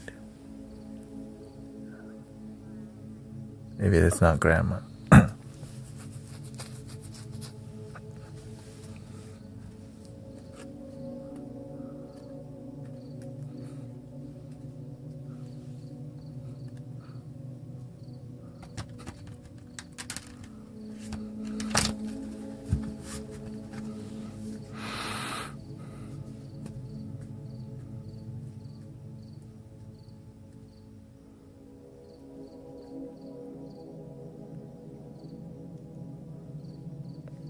He says, will my friend have a happy life in the after?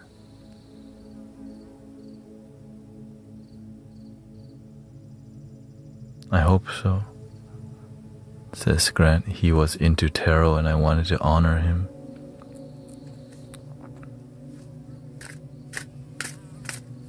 He wanted to tarot for me before he passed. Let's see what he says, if you're open to it. Oh, shoot.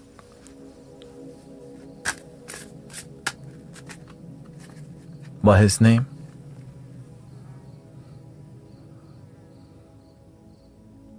Maybe he's coming as the fly right here, trying to tell you to get a reading. Good night, sister. You want to give your friend a reading?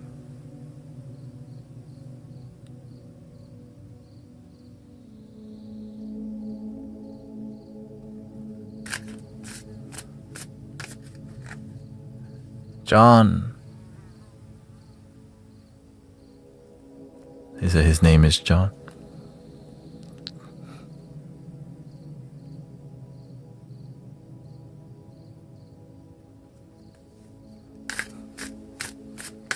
Okay, let's see what the card says.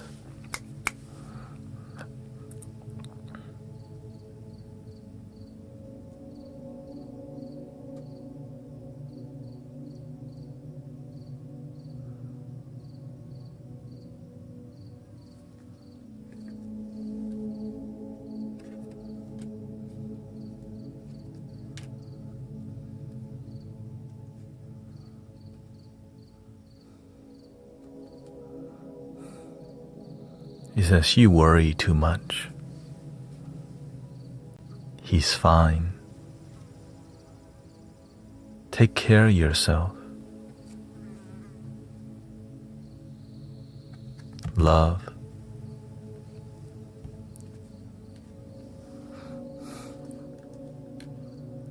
I take care of it.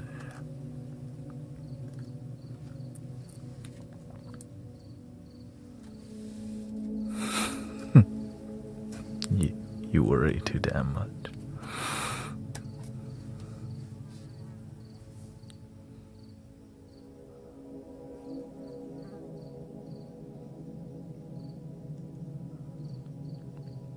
You know, he bring you here. He want you to see what the world he's in. Just a taste. You're not here by accident. The cards, I just started doing this card maybe 4 days ago.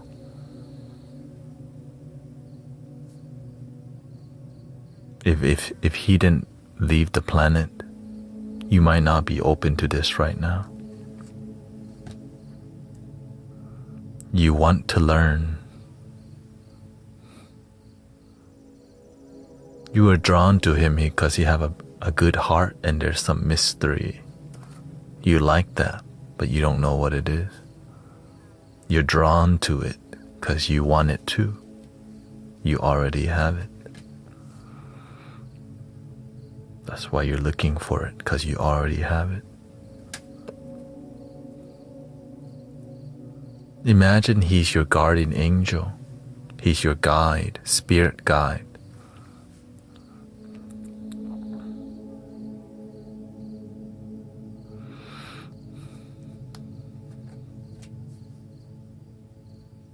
To help you build your life with more fulfillment.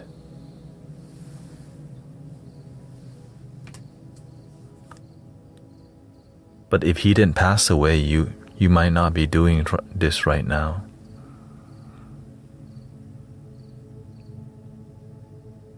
But sometimes that's what it takes to help people. The transition of the people we love helps us to open our mind more and have a little bit more faith in places that we didn't know was possible or wasn't open because it's just not time. Where you're going,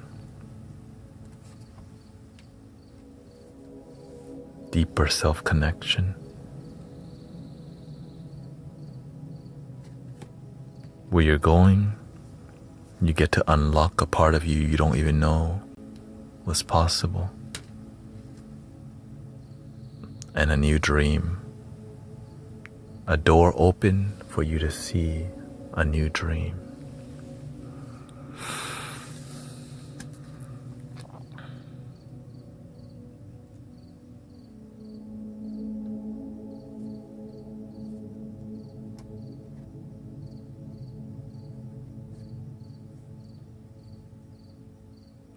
Any question?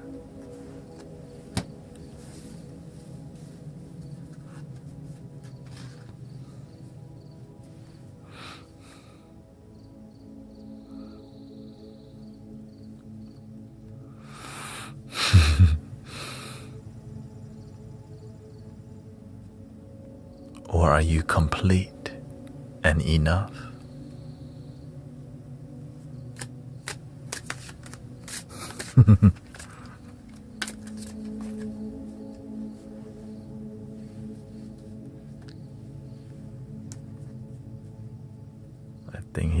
I think I am enough.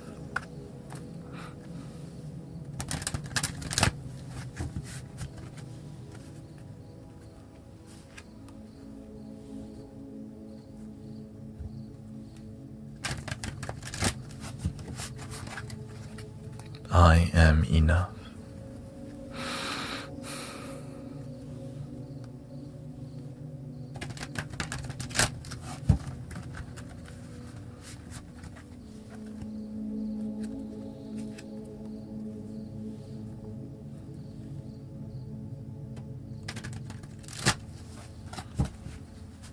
Thank you, Grant Davis on YouTube.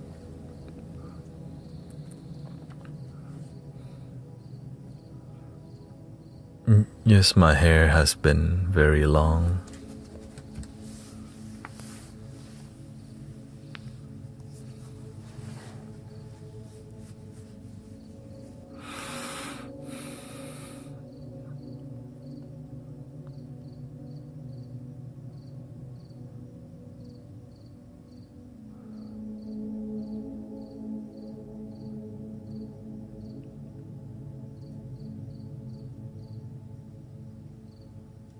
Okay, thank you, Nikki.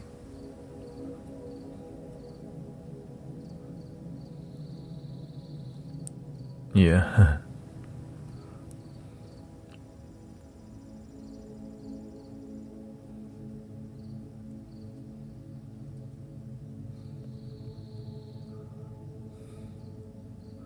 A lot of people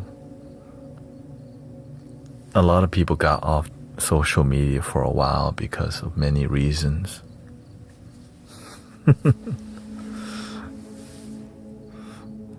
Understandably.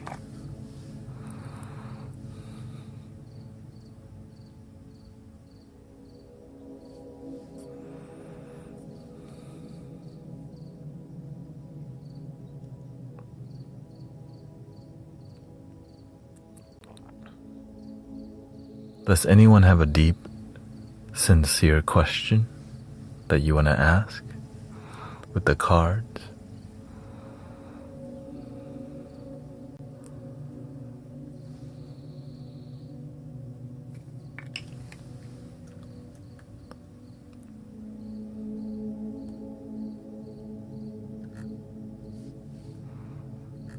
when people are, when people transition, they go wherever they need to go. We just continue to spread the love that we experience together.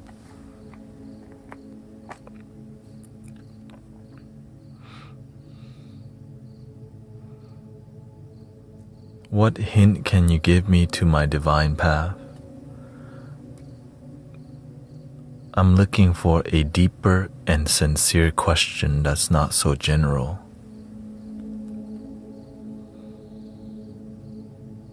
Where you do a little bit more work to be more vulnerable.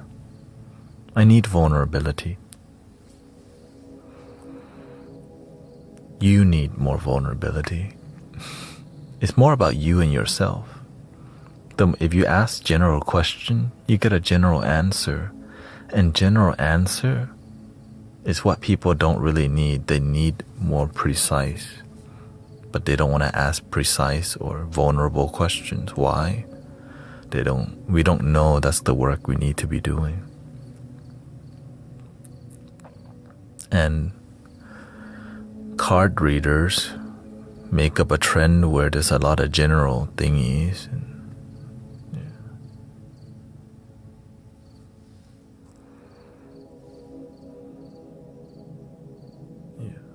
Or it's both.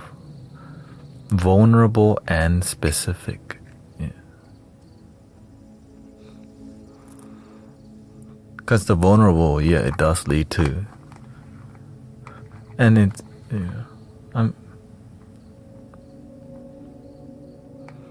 I'm ready for my mission in depth as a psychic medium and master card pool. Ooh.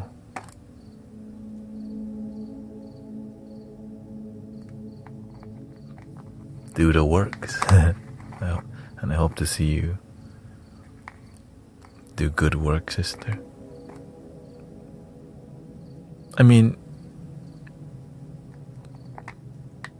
you want to do psychic medium and master card pool? Where do you start? With the basics, sister. You have to be a master at grounding, a master at centering, a master at breathing. All the fundamentals first before the bougie spiritual gift like psychic mediumship and card pulling. That's all like a lot of people. You have to complete your own self-grounding, and you gotta be super grounded to make huge impact.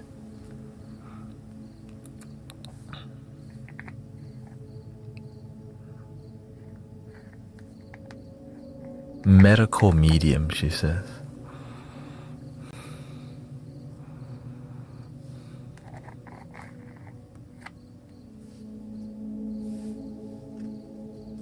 How did you get into cards?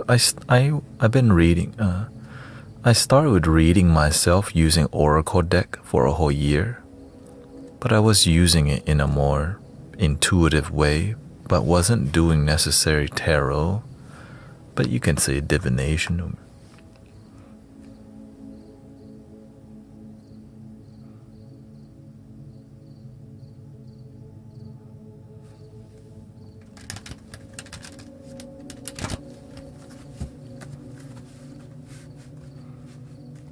And it's fun. This is fun. That's why people do it. Right? The card's fun. But I don't do this for fun. I do this to change people's lives. And this is a tool that we use to life coach in a more intuitive way. I need mystical, S-H-I-T. I don't, you know what I mean? So that's why we do this. We do the music. It's all intuitive. Interesting. Right? The more people are inspired to have an open heart and mind, the better. This helps people to have an open mind, or they just call you practicing black magic.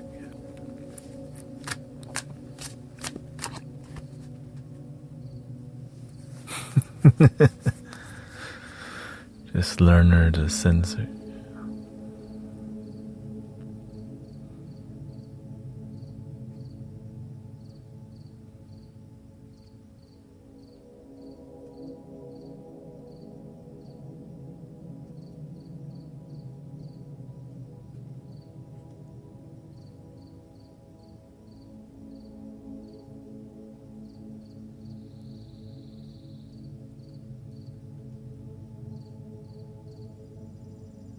Let's see what card Sister Lori pull here.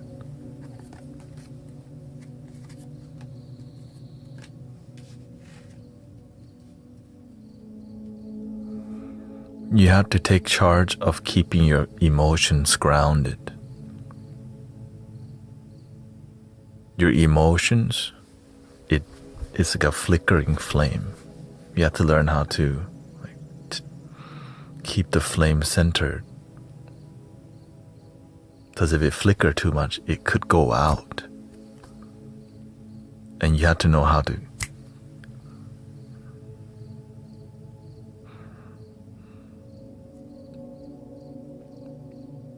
through discipline and self-compassion and deepening your humility, be more humble. Wherever you think your humility is now, you need to push it way farther.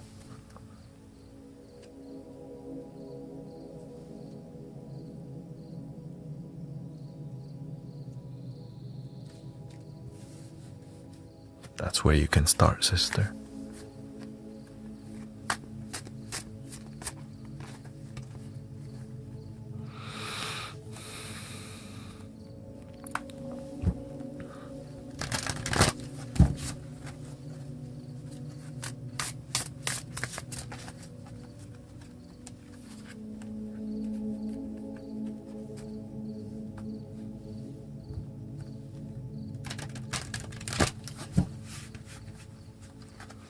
She says, my spirituality stewed for 20 years before I even picked up cards, so I get it.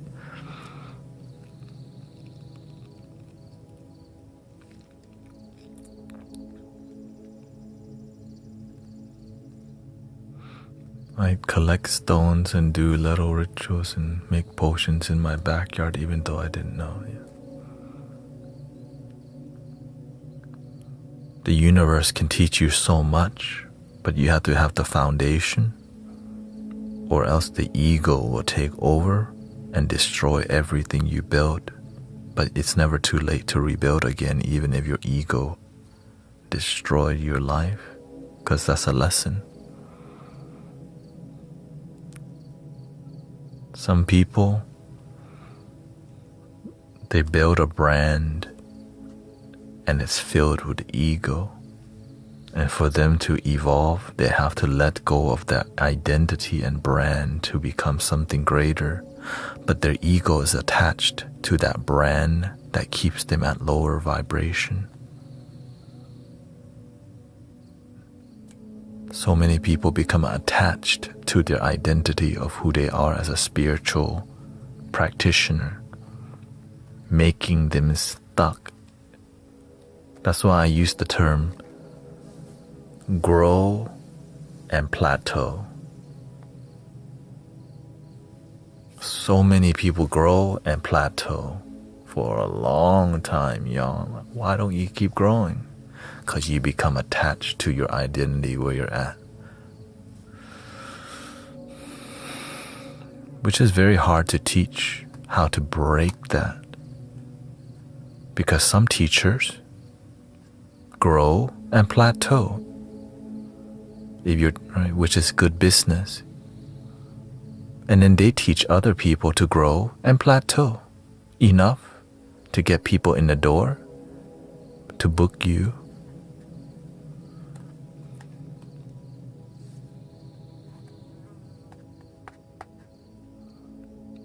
But then to improve yourself beyond that, your teacher didn't really taught you. So if you come from a tree that grows and plateaus, then you become a fruit of grow and plateau. Enough to sell certificate. Sound healing level 1, 2, and 3. Reiki level 1, 2, 3, 4, and 5. So it becomes more about that than actual genuine growth. Right, because what's on the certificate and paper has nothing to do oftentimes with sincere internal growth, because you can just be performative and pretentious, which is more common than you realize.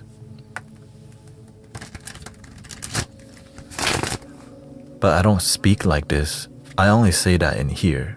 I keep it real with y'all. And the master also showed me other monks would come to the temple and they would do the routine Buddhist dharma.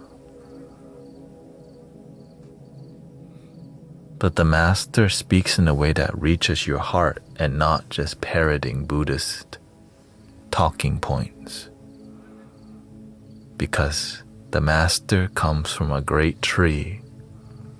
But not all monks come from a great tree. Some monks didn't have great teachers, but they had good teachers.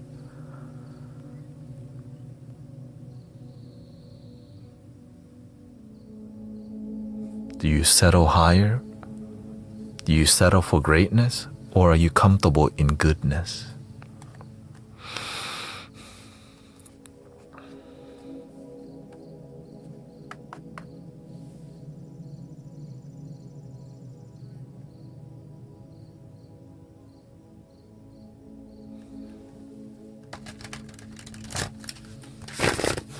Before I walked this path as donation-based sound healing and flying today, everyone around me was starting their own group to sell tickets to the events. Everyone, y'all. Oh my God. Spiritual gathering at the Pixie's Lament or Pixie's Intent. Oh, another sound healing and another metaphysical shop. Sell the tickets, full moon singing bowl. Everyone was doing the same thing, and I was just like, and then I tried going, and I was like, I didn't feel fed. I went like, I didn't feel my heart didn't feel fed. It felt more like a cult. Like we were just, right, using the spiritual terms and all these things. $20 to get in always. Okay. And those groups didn't last because money is not really enough driving force to build community. Transformation is though. Transformation. So a lot of the groups didn't last.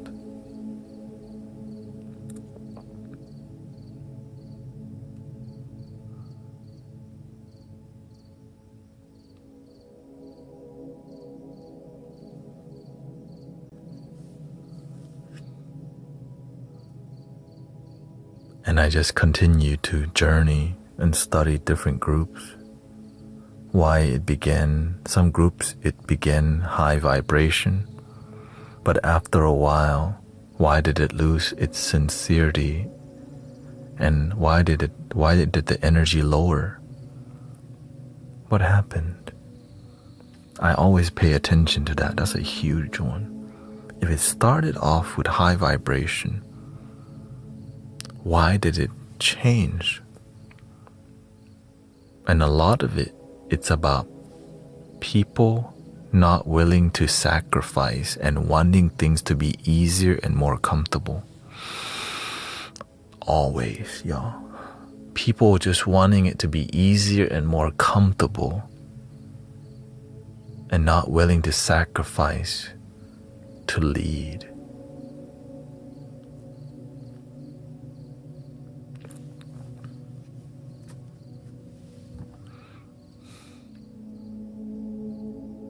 Instead of creating a better event and inspiring higher ticket sales and more attendance, they just got more vendors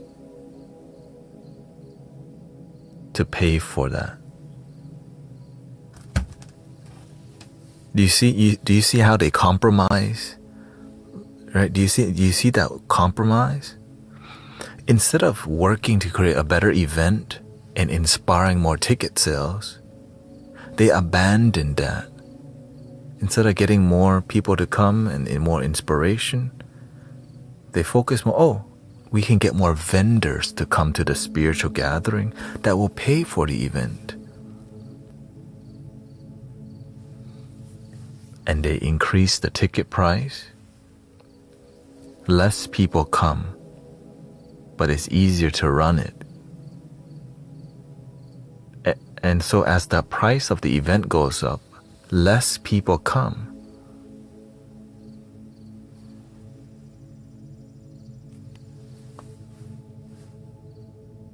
But before, when the price was cheaper, so many people can come.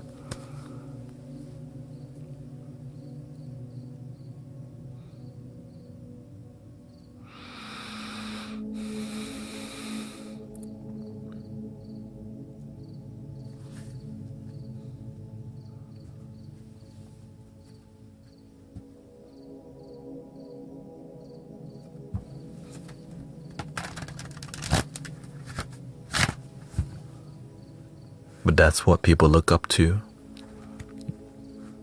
Like there's a guy on the most popular sound healing on the YouTube is Healing Vibrations. He also hosts sound healing in hotels, right? He has influence. Like people look up to that. Whoa, I want to be that popular so I could do sound healing in hotels. And sold out in hotel rooms. So people look up to that as the cream of the crop. The other thing people look up to, right? Wow, holding retreats in Tulum and Bali. Oh, and Thailand, cream of the crop. That's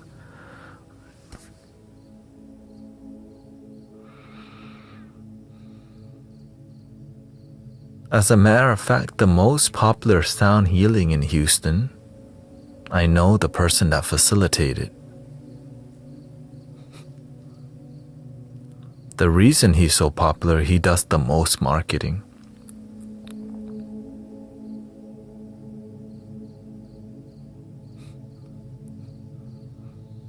And he does the right? He does instead of the sound healing being about sound healing in the sky, sound healing in the pool, sound healing underground. It's less about the music and more about like, ooh, I want to try that. Which is so, right? Sound healing in a cave. Ooh. But and then when people go and listen, they always come back. He plays way too loud. And when I already know,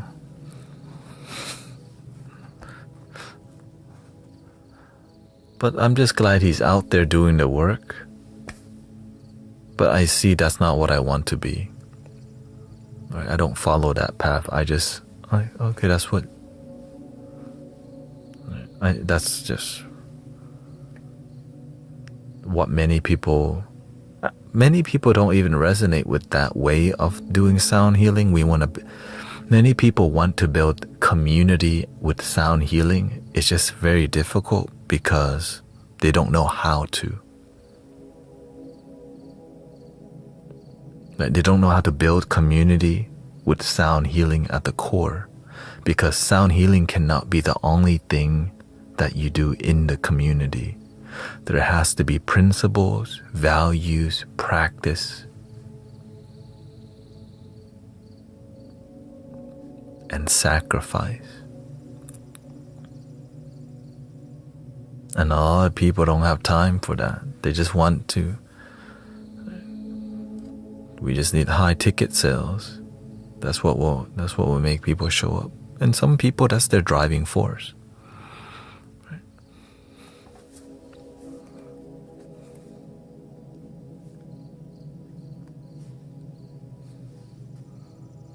I think the best case scenario is to have a donation-based sound healing center. Like what I'm doing online, I want to be able to do this locally too. somehow. I mean, I'm already kind of doing it, right, at Unity on Sunday.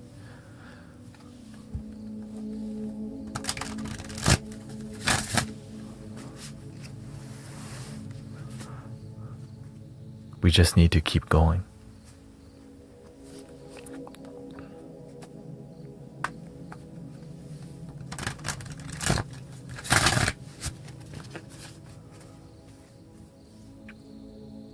A lot of therapy offices and psychiatrists are hiring, and a lot of psychiatrists and therapists are also sound healers too.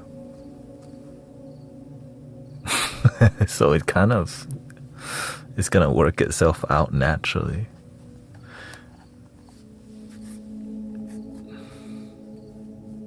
Sound healing super popular. That's exciting.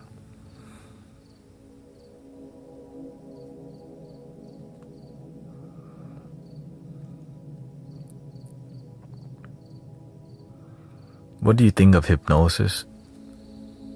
I think it's a guided positive affirmation. I think it's useful. Hypnosis makes it more interesting. It's a guided positive affirmation and it's called embodiment. I let go of all things that don't serve me and become a more happier version of myself. Right? And then with sincerity, they say and embody that.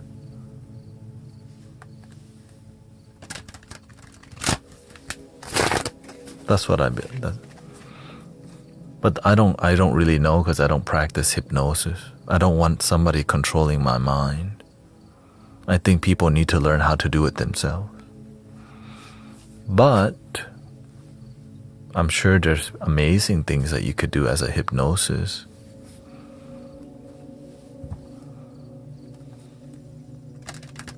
I just don't know too much about it.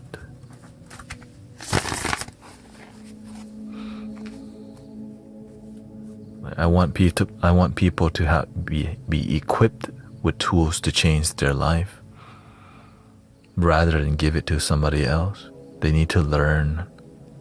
And I think the best thing to learn is meditation because you get tools. People need tools.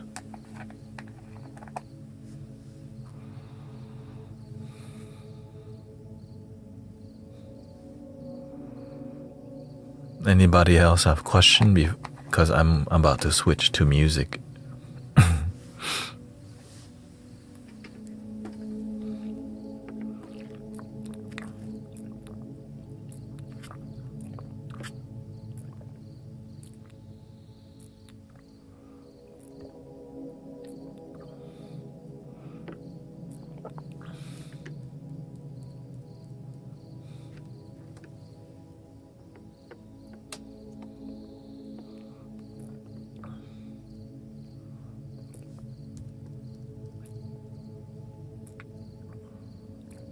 Thank you, Sister D. Thank you for your service. Welcome, Roman. Can we send healing? Yes, he was here earlier. We did a sound healing for her, but we can do another one. I mean, she might be here right now. How do you go even deeper on ego? Yeah, we did the singing bowls for her. Hopefully I think she fell asleep. She said she had diverticulitis.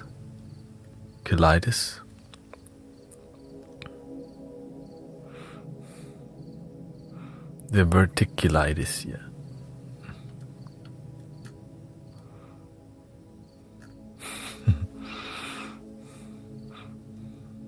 New word, that's a new word to me. But yeah, I'd search it online. Has a lot to do with solar plexus area. How do you even go deeper on the ego?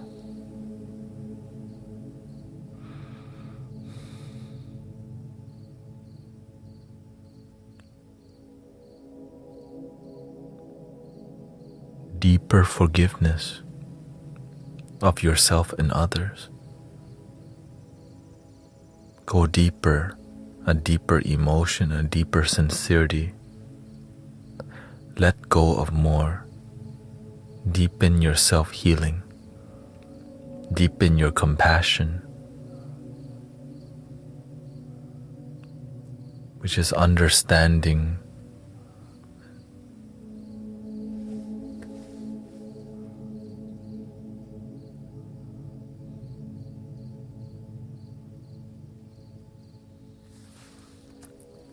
like like I'm very compassionate to people who are mean to me because I understand where they're coming from. Like people who may be calling me, practicing black magic. The reason I'm okay with that because I get that they've been brainwashed to say it. The Holy Scripture taught them since they were born. They say that, right? Some pastor told them over and over. With compassion, I understand they're just doing that because they've been parroted the same message over and over and over and over.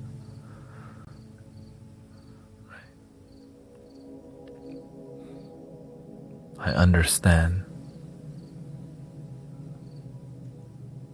So when I see that some people are inconsistent with their peace, like why are they inconsistent with being peaceful?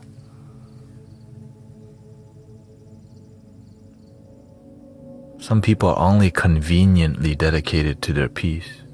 Some people, they're peaceful for 3 months, and then on the 4th month, they get pissed off and fall off again. And then they fall off for a month or 2, right? Then they get back on it again. I pay attention, like why do people do that? I pay, right? They 4 months peaceful, 2 months misery. Some people don't pay attention to that. Why do they keep doing the same cycle? 4 and 2, 4 and 2.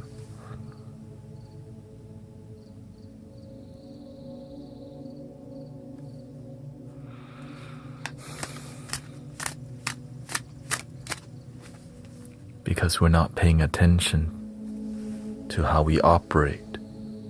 It's hard to help people when we don't pay attention to our own self first. And if we don't pay attention to our ego, it's even harder to pay attention to ego outside.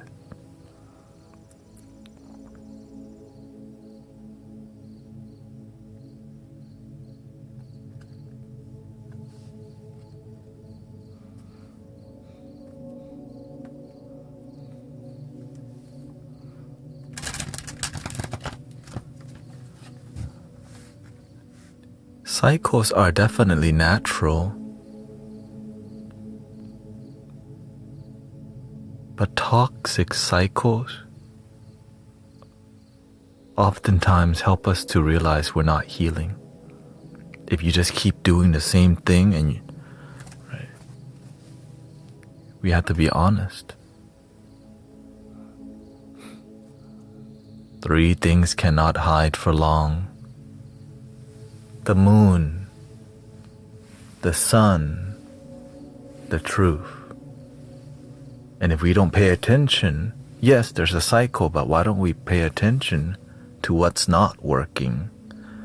I keep getting pissed off, right? I fall off every, right? They call 3 steps forward, 5 steps back. Why am I a 3 step forward and 5 step back? Like I'm on a roll and then I fall hard again.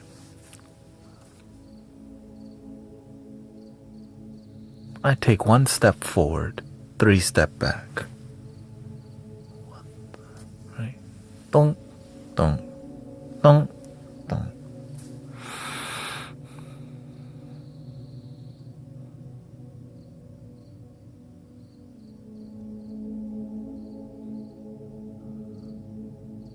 That's why awareness is so important. Breathing in, I'm aware that I'm breathing in. Breathing out, I'm aware that I'm breathing out. When you're aware of your breath consistently, you become aware of your ego. We all have it, by the way, but it's more about being aware so that we don't 3 steps back every time 1 step forward.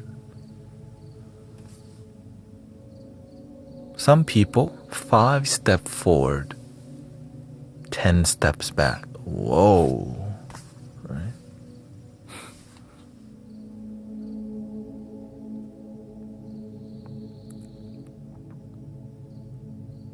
We just have to pay attention why our life is working and when it starts to downfall so that we can prevent the next one. No matter what, you're gonna fall sometimes. Right? But mostly your life can be cruising up. That's what I want for people, for your life to improve consistently, slowly.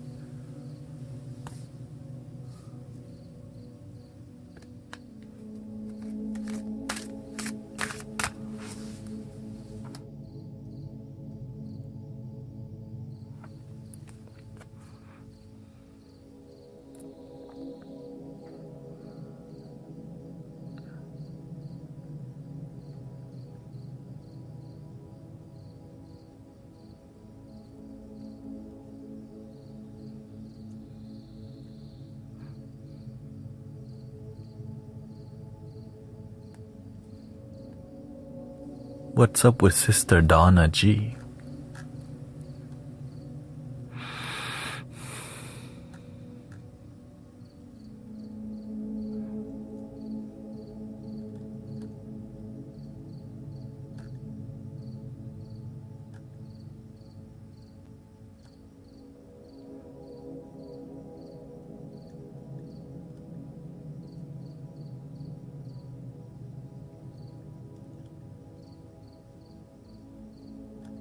Oh, your cat.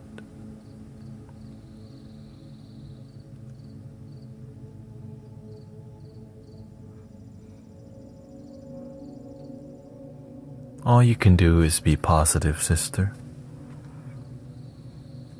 Right? Positive. You can send a Reiki. You can visualize healing of the kidney.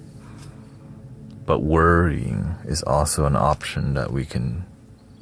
And it's natural to worry because we love. But choose to see a positive vision.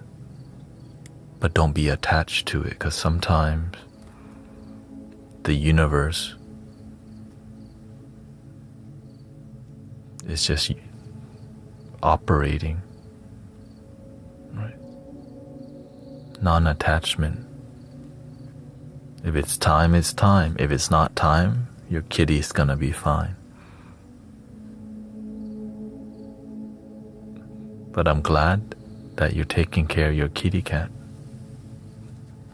Meow meow. Alright, we play a flute for your cat.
A lot of people in here, we speak cat.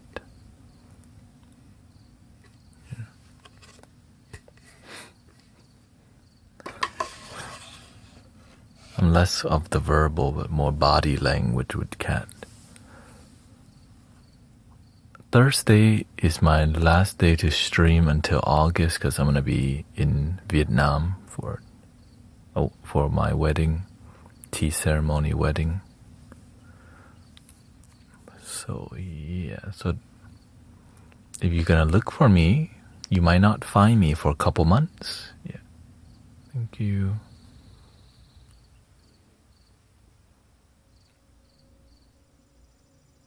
One of your turkey moved on yesterday. Seasons changing.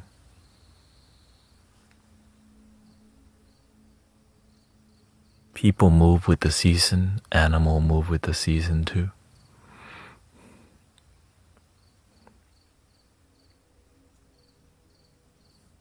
And one day we'll reach our last season too.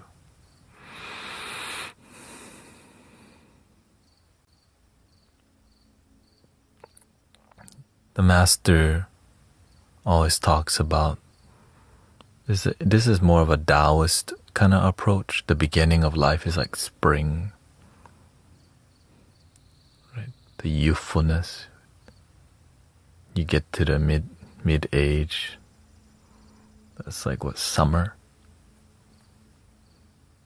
And as you become seasoned, right? The prime, the autumn. And then the last is the winter. All the leaves fall. We all will reach our winter one day.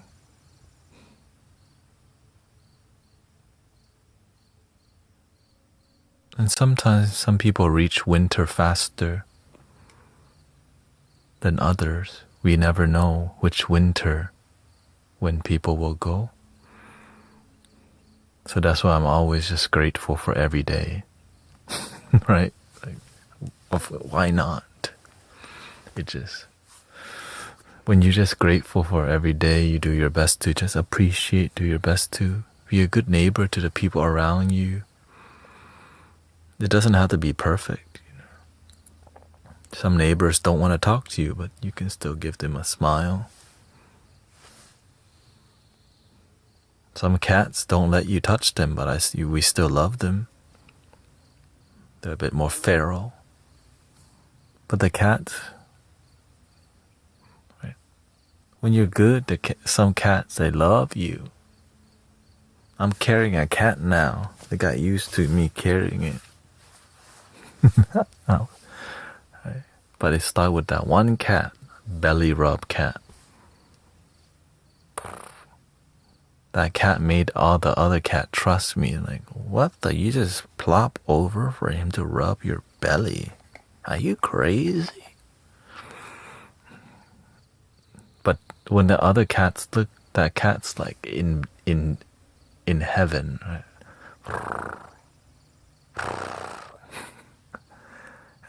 That looks great. I'm trying to have some of that. Because when you treat one nice, the other one, it wants a little. They're trying to get in on the petting too.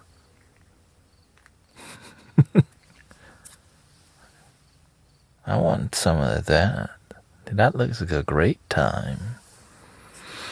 Right, and here, when people are nice and vulnerable, and so it inspires other people to say hi too, because it looks like we're having a great time in here. Right, we're making nice comments, saying hi, being vulnerable, feeling like a community. That matters, y'all. Right, but it takes time for people to trust. It takes time for the cat to trust. It takes time for me to trust. Right. Like, man, they're bullying me. Why should I keep live streaming? They call me name. But I keep trusting, and the best happens. With boundaries, of course. Always with boundaries.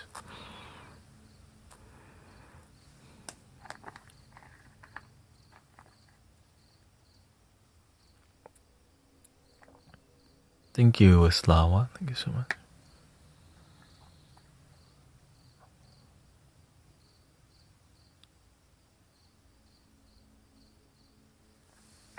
Alright, looks like we're gonna switch to music. Dynamic stream today. Never boring. Just like, well, I guess if they're falling asleep. And there's been a lot more sound healers too, which is great news. Great news.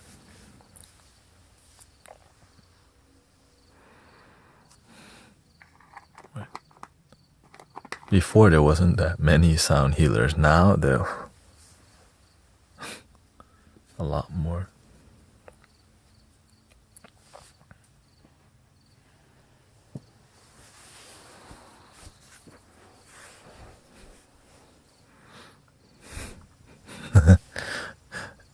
I think people get surprised. I just tell everybody how to operate,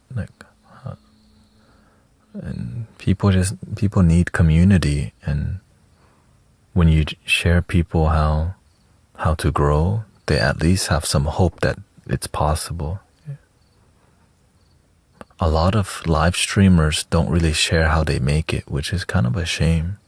I don't get why they're not sharing how they made it more. It's like they don't want competition or whatever. I'm like, help your neighbors, let them know how how it's possible. I just don't. The more you help people, the world better place.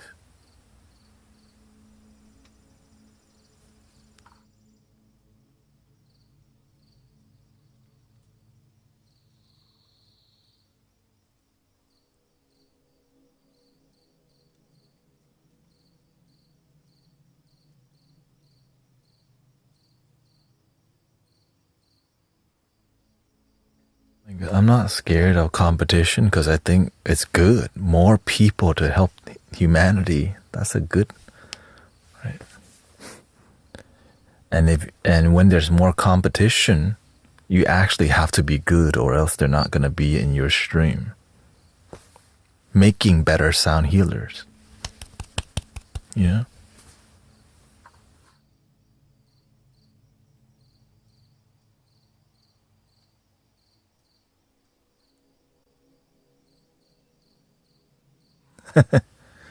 Should I take no thought all the time?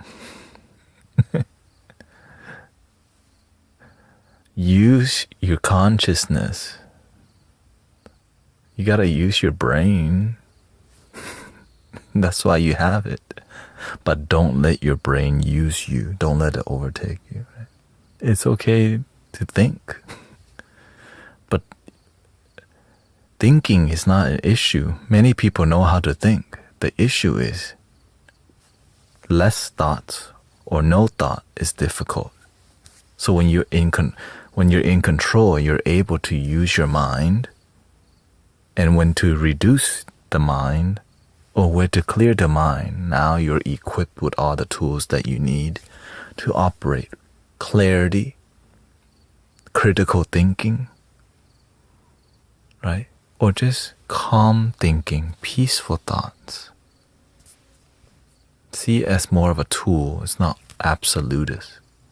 All or nothing. No thought at all. That would be more Zen. I'm not here to train you to be a Zen monk or anything. Thich Nhat Hanh says all thoughts are wrong thoughts. Whoa. Right, because that's a Zen Buddhist monk making that statement. Do you want to be a Zen Buddhist monk? So that's why you have to have discernment who you listen to And does that apply to your life? How can we use that and apply it to our life where we're not a Buddhist monk? We're a person that's not going to just be sitting, meditating, chanting, and reciting stuff all day. Like, we got jobs, family, chores. How can we still apply those teachings? Because I also tried no thought all day, just constantly. Right. So it makes you feel like a wandering cloud.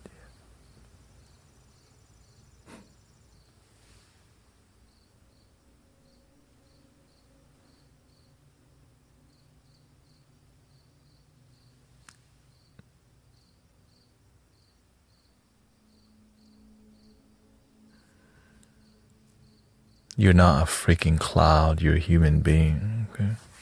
But it's nice to be a cloud sometimes.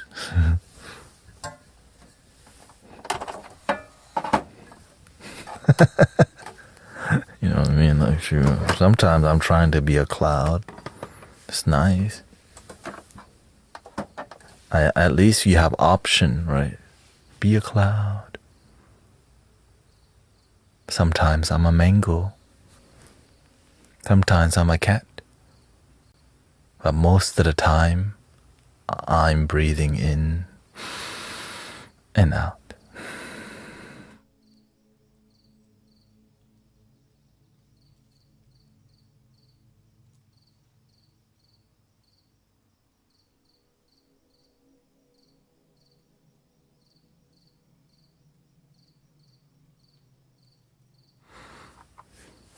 I have a hard time managing no thought for yes, it takes practice. Yeah, having a lot of thoughts, that's the easy part. Having no thoughts, seemingly impossible, right?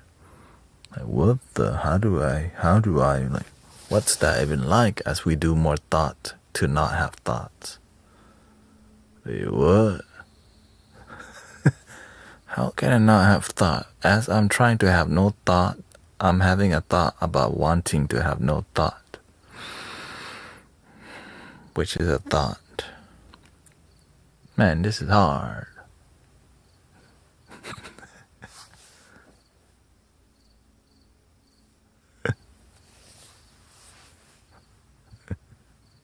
It's a big joke. It's funny when you kind of like, what kind of games we playing out here? There is no game. There is no spoon.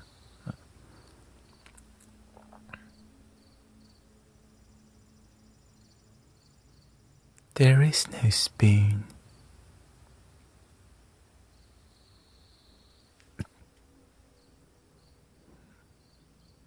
Was that boy a little? Was that a little Buddhist monk? Neo was he the little Taoist baby? Anyways,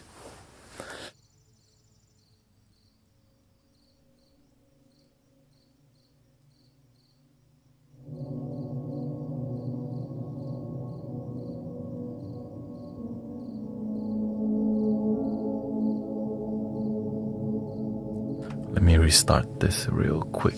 With slight silence. Real quick here.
Test 1, 2, 3.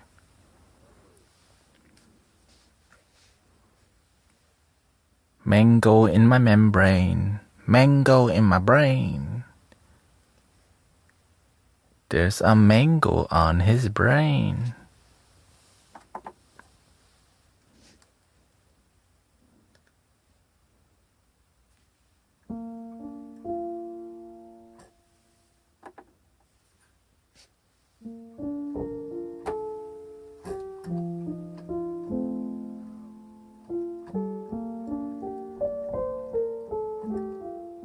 Oh, we just had a party from Diddley.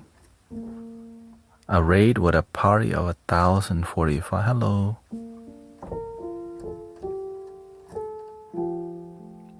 The Mango Lord welcomes you.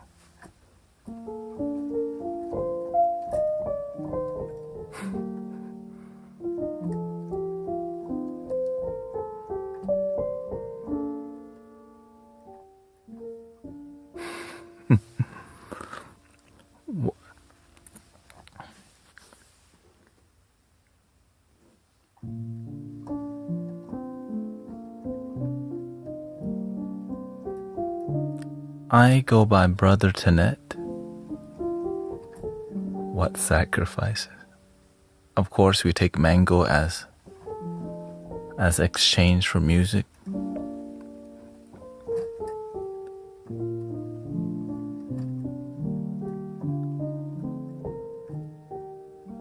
I hope you had a good stream, by the way. Shout out to the raid from Diddley.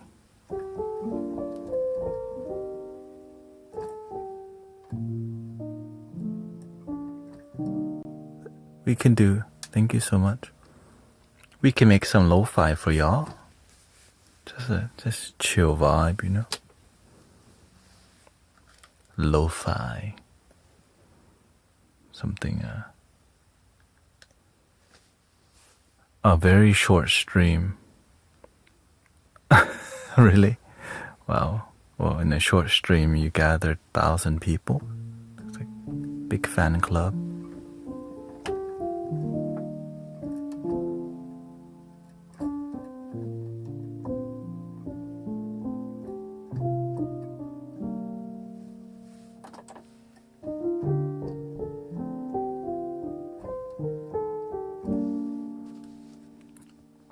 We can do a chord mode here. Let's see, chord mode would be, let's go G major, yeah.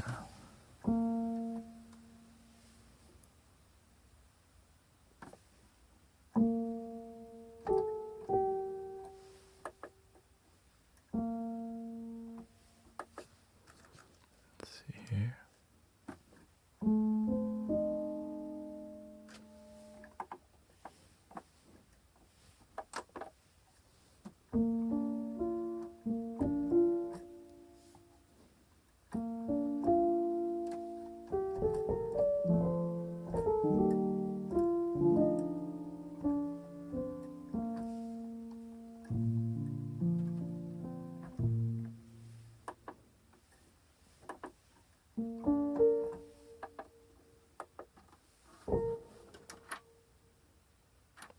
It's tripping a little bit.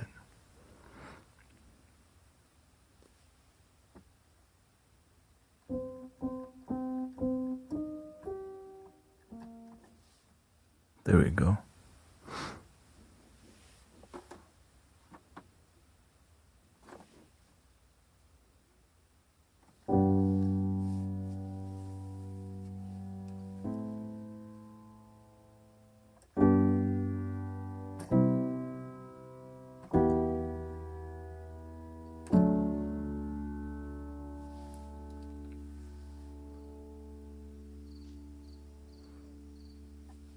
There we go.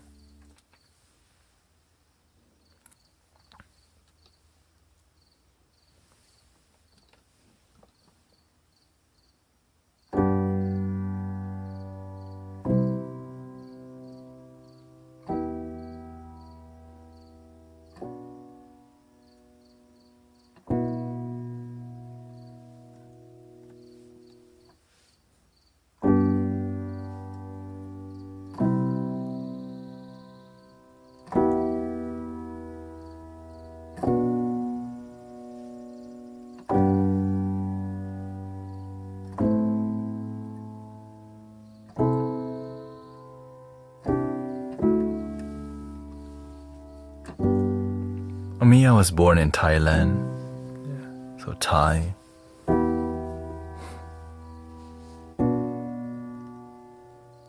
And of course, we do sound healing in here and wisdom, spirituality, and just focusing on authenticity. Just being a good human being. We call happiness with results. And everything I do is donation based.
We'll make one here.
My side cam's not working. Oh, thank you.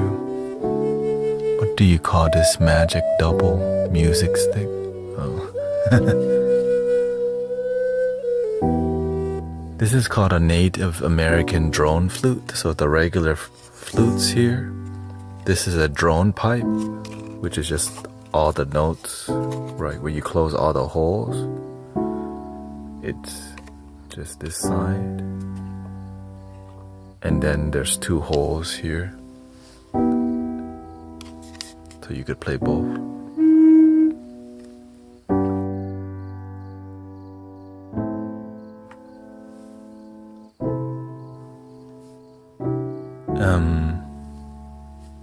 Yeah, so there's flutes from all around the world in here.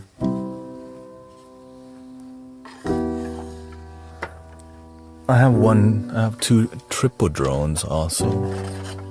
This is 3D printed though. This is triple drone.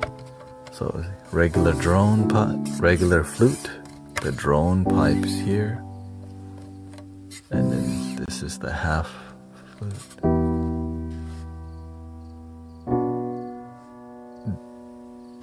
Didgeridoo. I mean, I actually do I have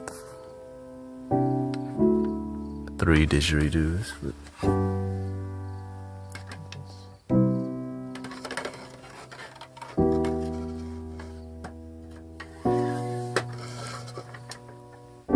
But I have one next to me, but it's the worst one. It's just, I don't really use it much.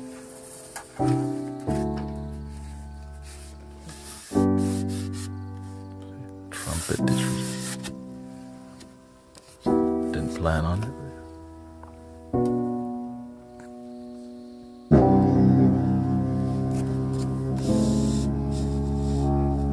Let me see what this is. A G, right? So you would go to G or E. E. We can go to E.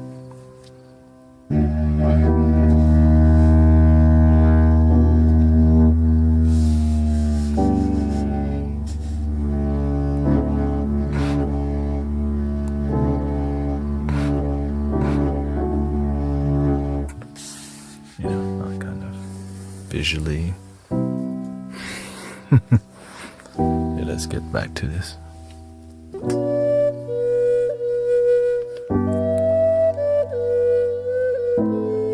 We just make positive vibes in here and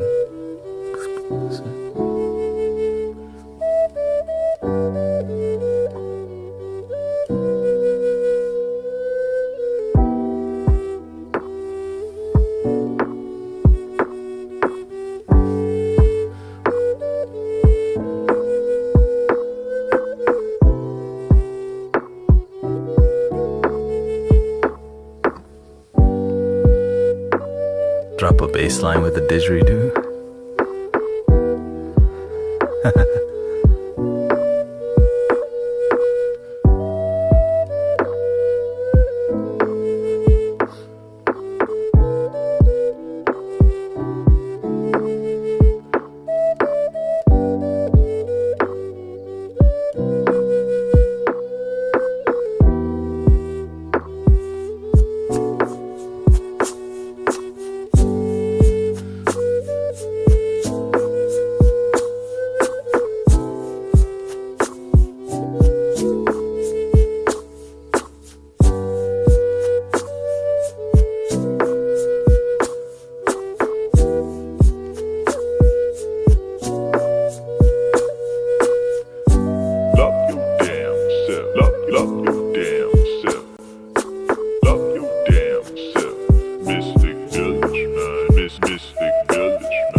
We add the bass line.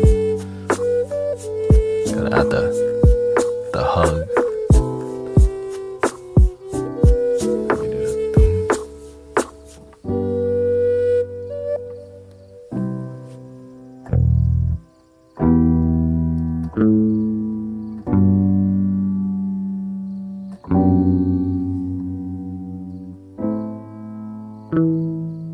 go to G instead, G major.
This one too.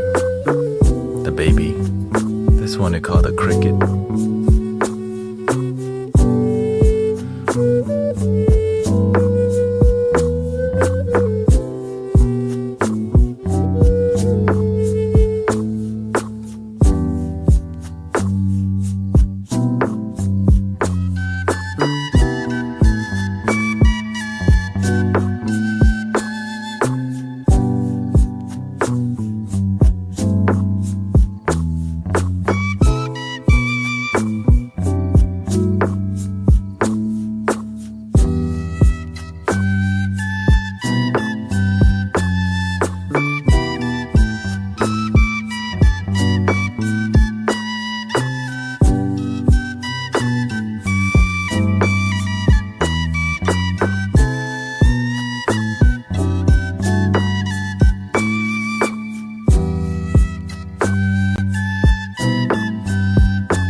Mystic Village, man. Love your damn self.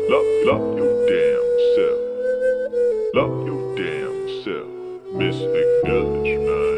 Mystic Village.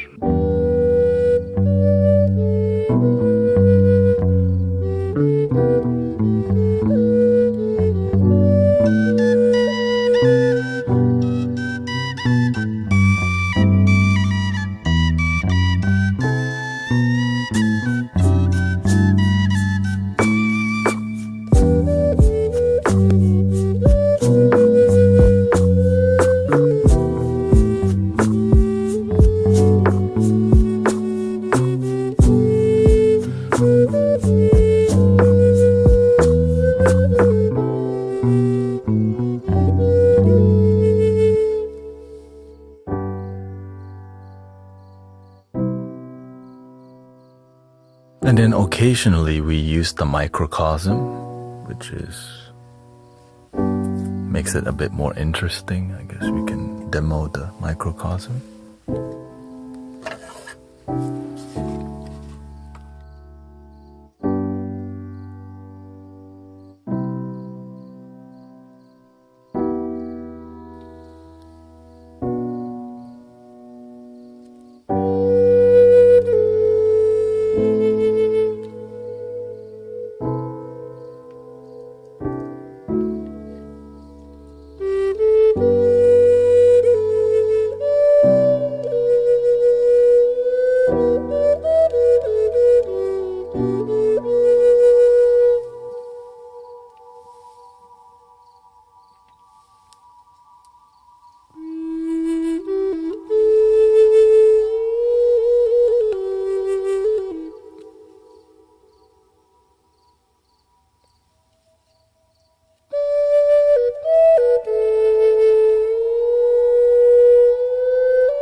Thank you for the raid again.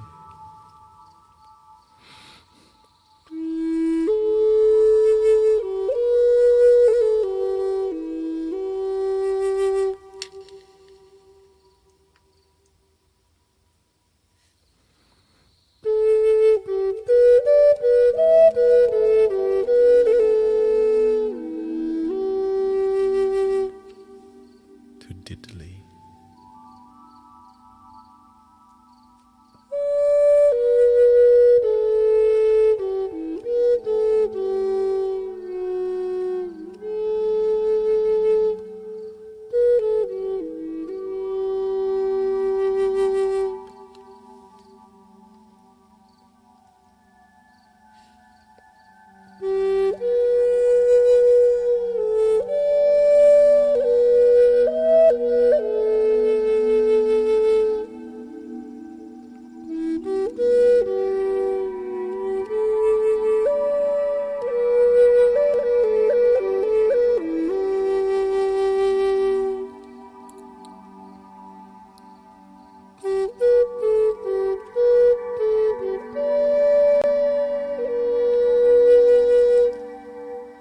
Follow diddly.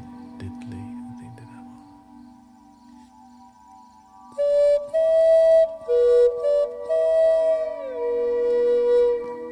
Oh yeah, I think he said that.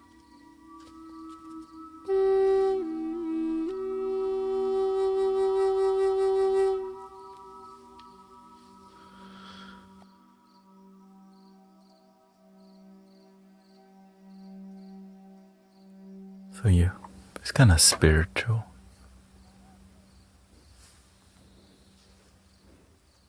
And of course, what you don't see is I use Ableton here. So it's just that right there. There is a bit more going on. To make the live stream possible, I actively use this project as like a template, and I just switch what I use and don't use. Thank you. And I jump genres a lot, so it'll be more heartfelt. Sometimes I'll jump to, who knows, right? Just more about making. It could be synthesized.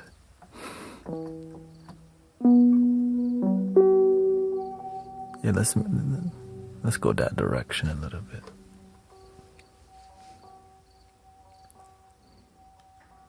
Synthesizer. 4:30 a.m. in my time right now, so I think many people are either awake or asleep. Thank you, Aunt Shashi. Will step away from the hammer.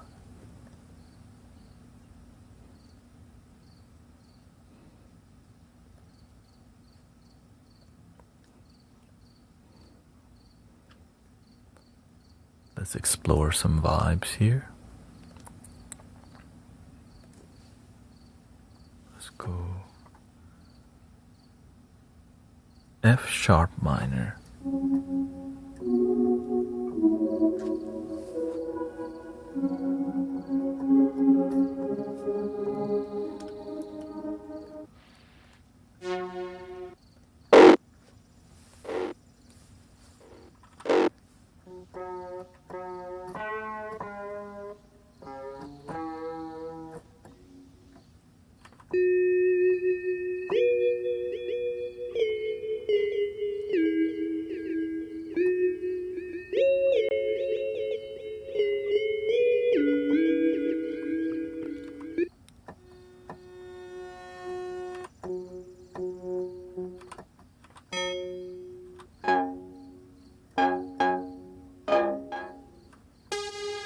I kind of want it to be chill still.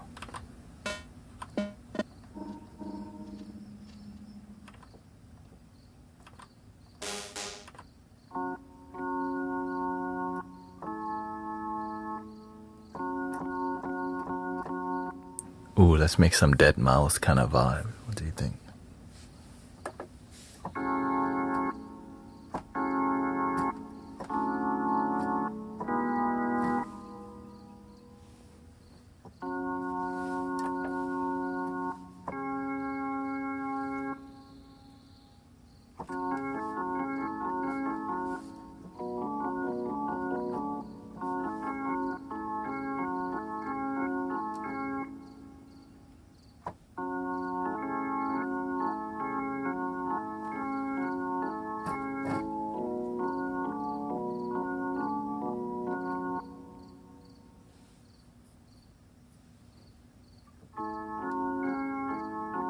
Thank you, Sister Lori.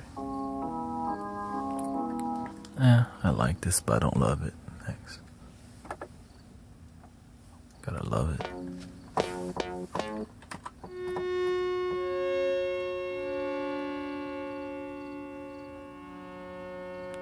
Ooh, kinda dystopian.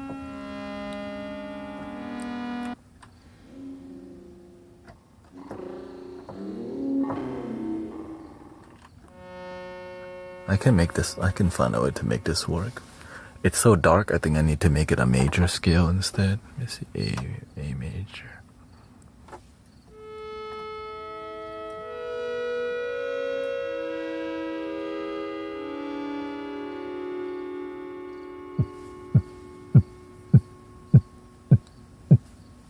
Like that.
we're gonna add a synthesizer.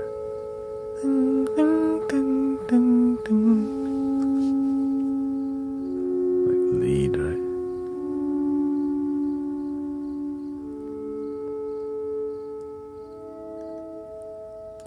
Let's see, vintage.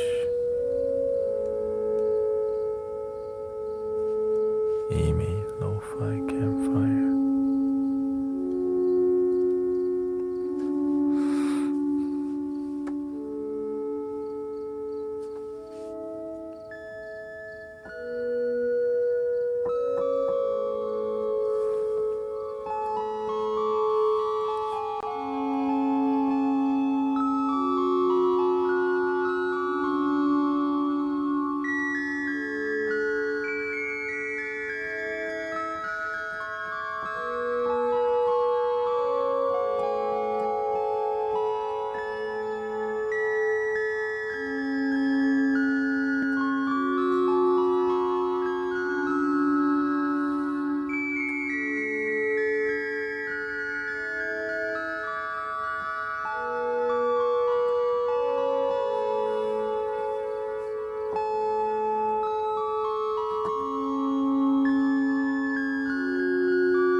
Doing the bass line first.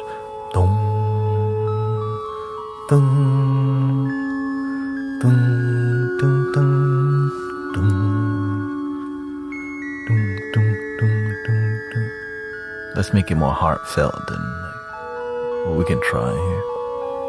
A major.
Thank you, everybody.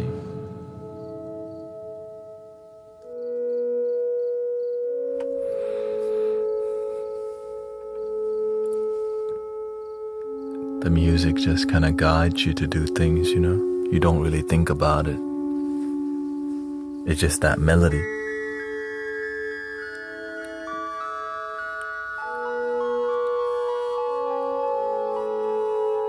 So, thank you to Sister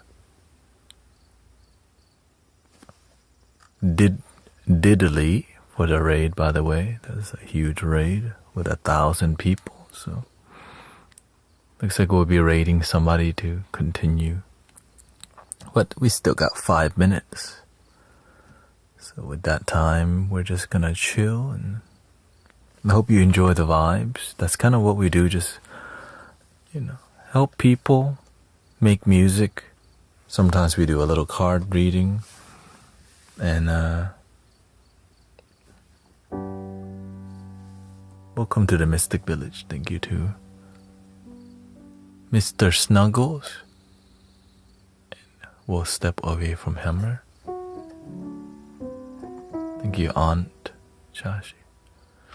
Yeah, I like to try different genres because it's kind of, it's how I think people's mind, we need that. And I need it, basically. Lo-fi to whatever that was. And I'm grateful for technology that allows us to explore like so many musical expression. We got everything that you could think of made.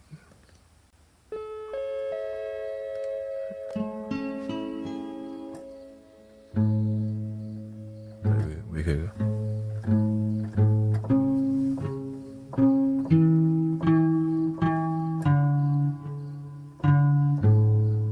What would I do without your smile? Crawling me and you kicking me out. Got my head spinning, no kidding, can't pin you down. When you were here before, look you in the eyes, just like an angel. Skin makes me cry. You float like a feather. Beautiful world. I wish I was special. So everything special.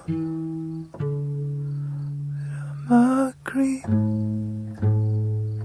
Right, there's just so many ways to do it.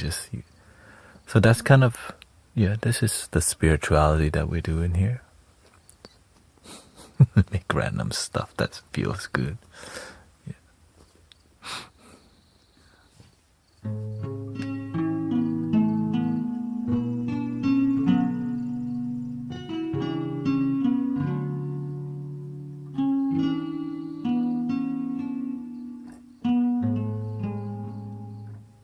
Sometimes we do the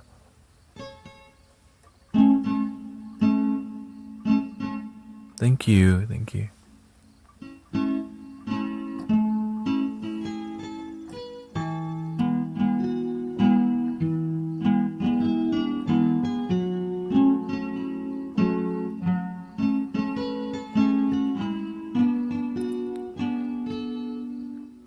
Well, you done me in your bed. I felt it. I tried to reach you.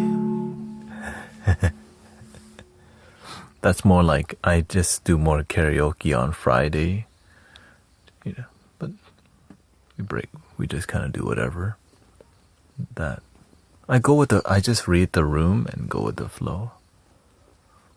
But I'm gonna be taking a 2-month break in Thursday. So yeah, like it's just creativity. I just live streaming is more like an art piece to me, and that's why it's kind of like it turned into this, you know, whatever this is.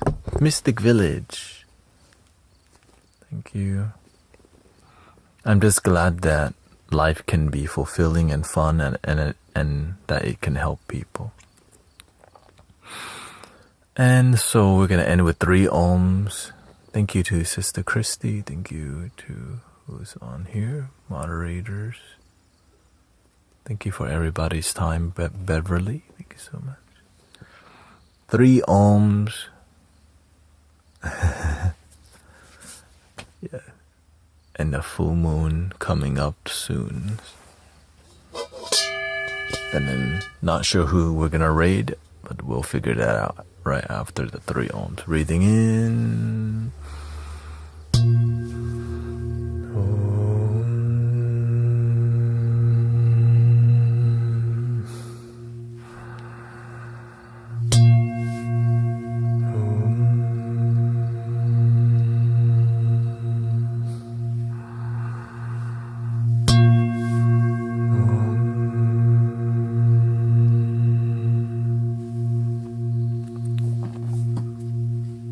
Please love your damn self, por favor.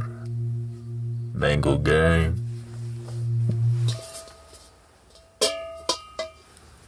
And we'll raid somebody. If anybody has a raid recommendation, let me know. Thank you so much, everybody, and I'll see y'all. I'm gonna be meeting with my friend John tomorrow, so I most likely won't be streaming in the morning. Alyosha will be on Inside Timer. La Nixie, okay, let me. Thank you so much. All right.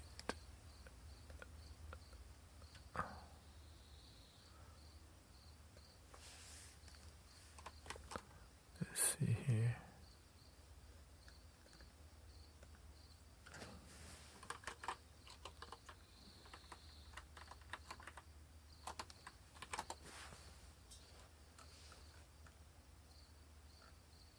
Okay, yeah, we'll give her a raid. Thank you for the recommendation.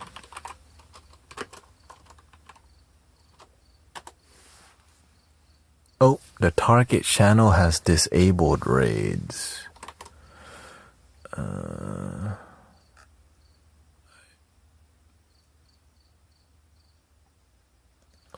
Right? I guess they disabled it. Yeah, okay, I guess we'll find somebody else. I have Jam Bread Music, Jonathan Ong.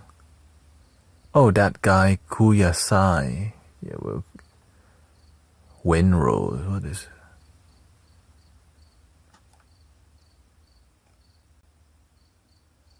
it? Yeah, I'll give him a raid.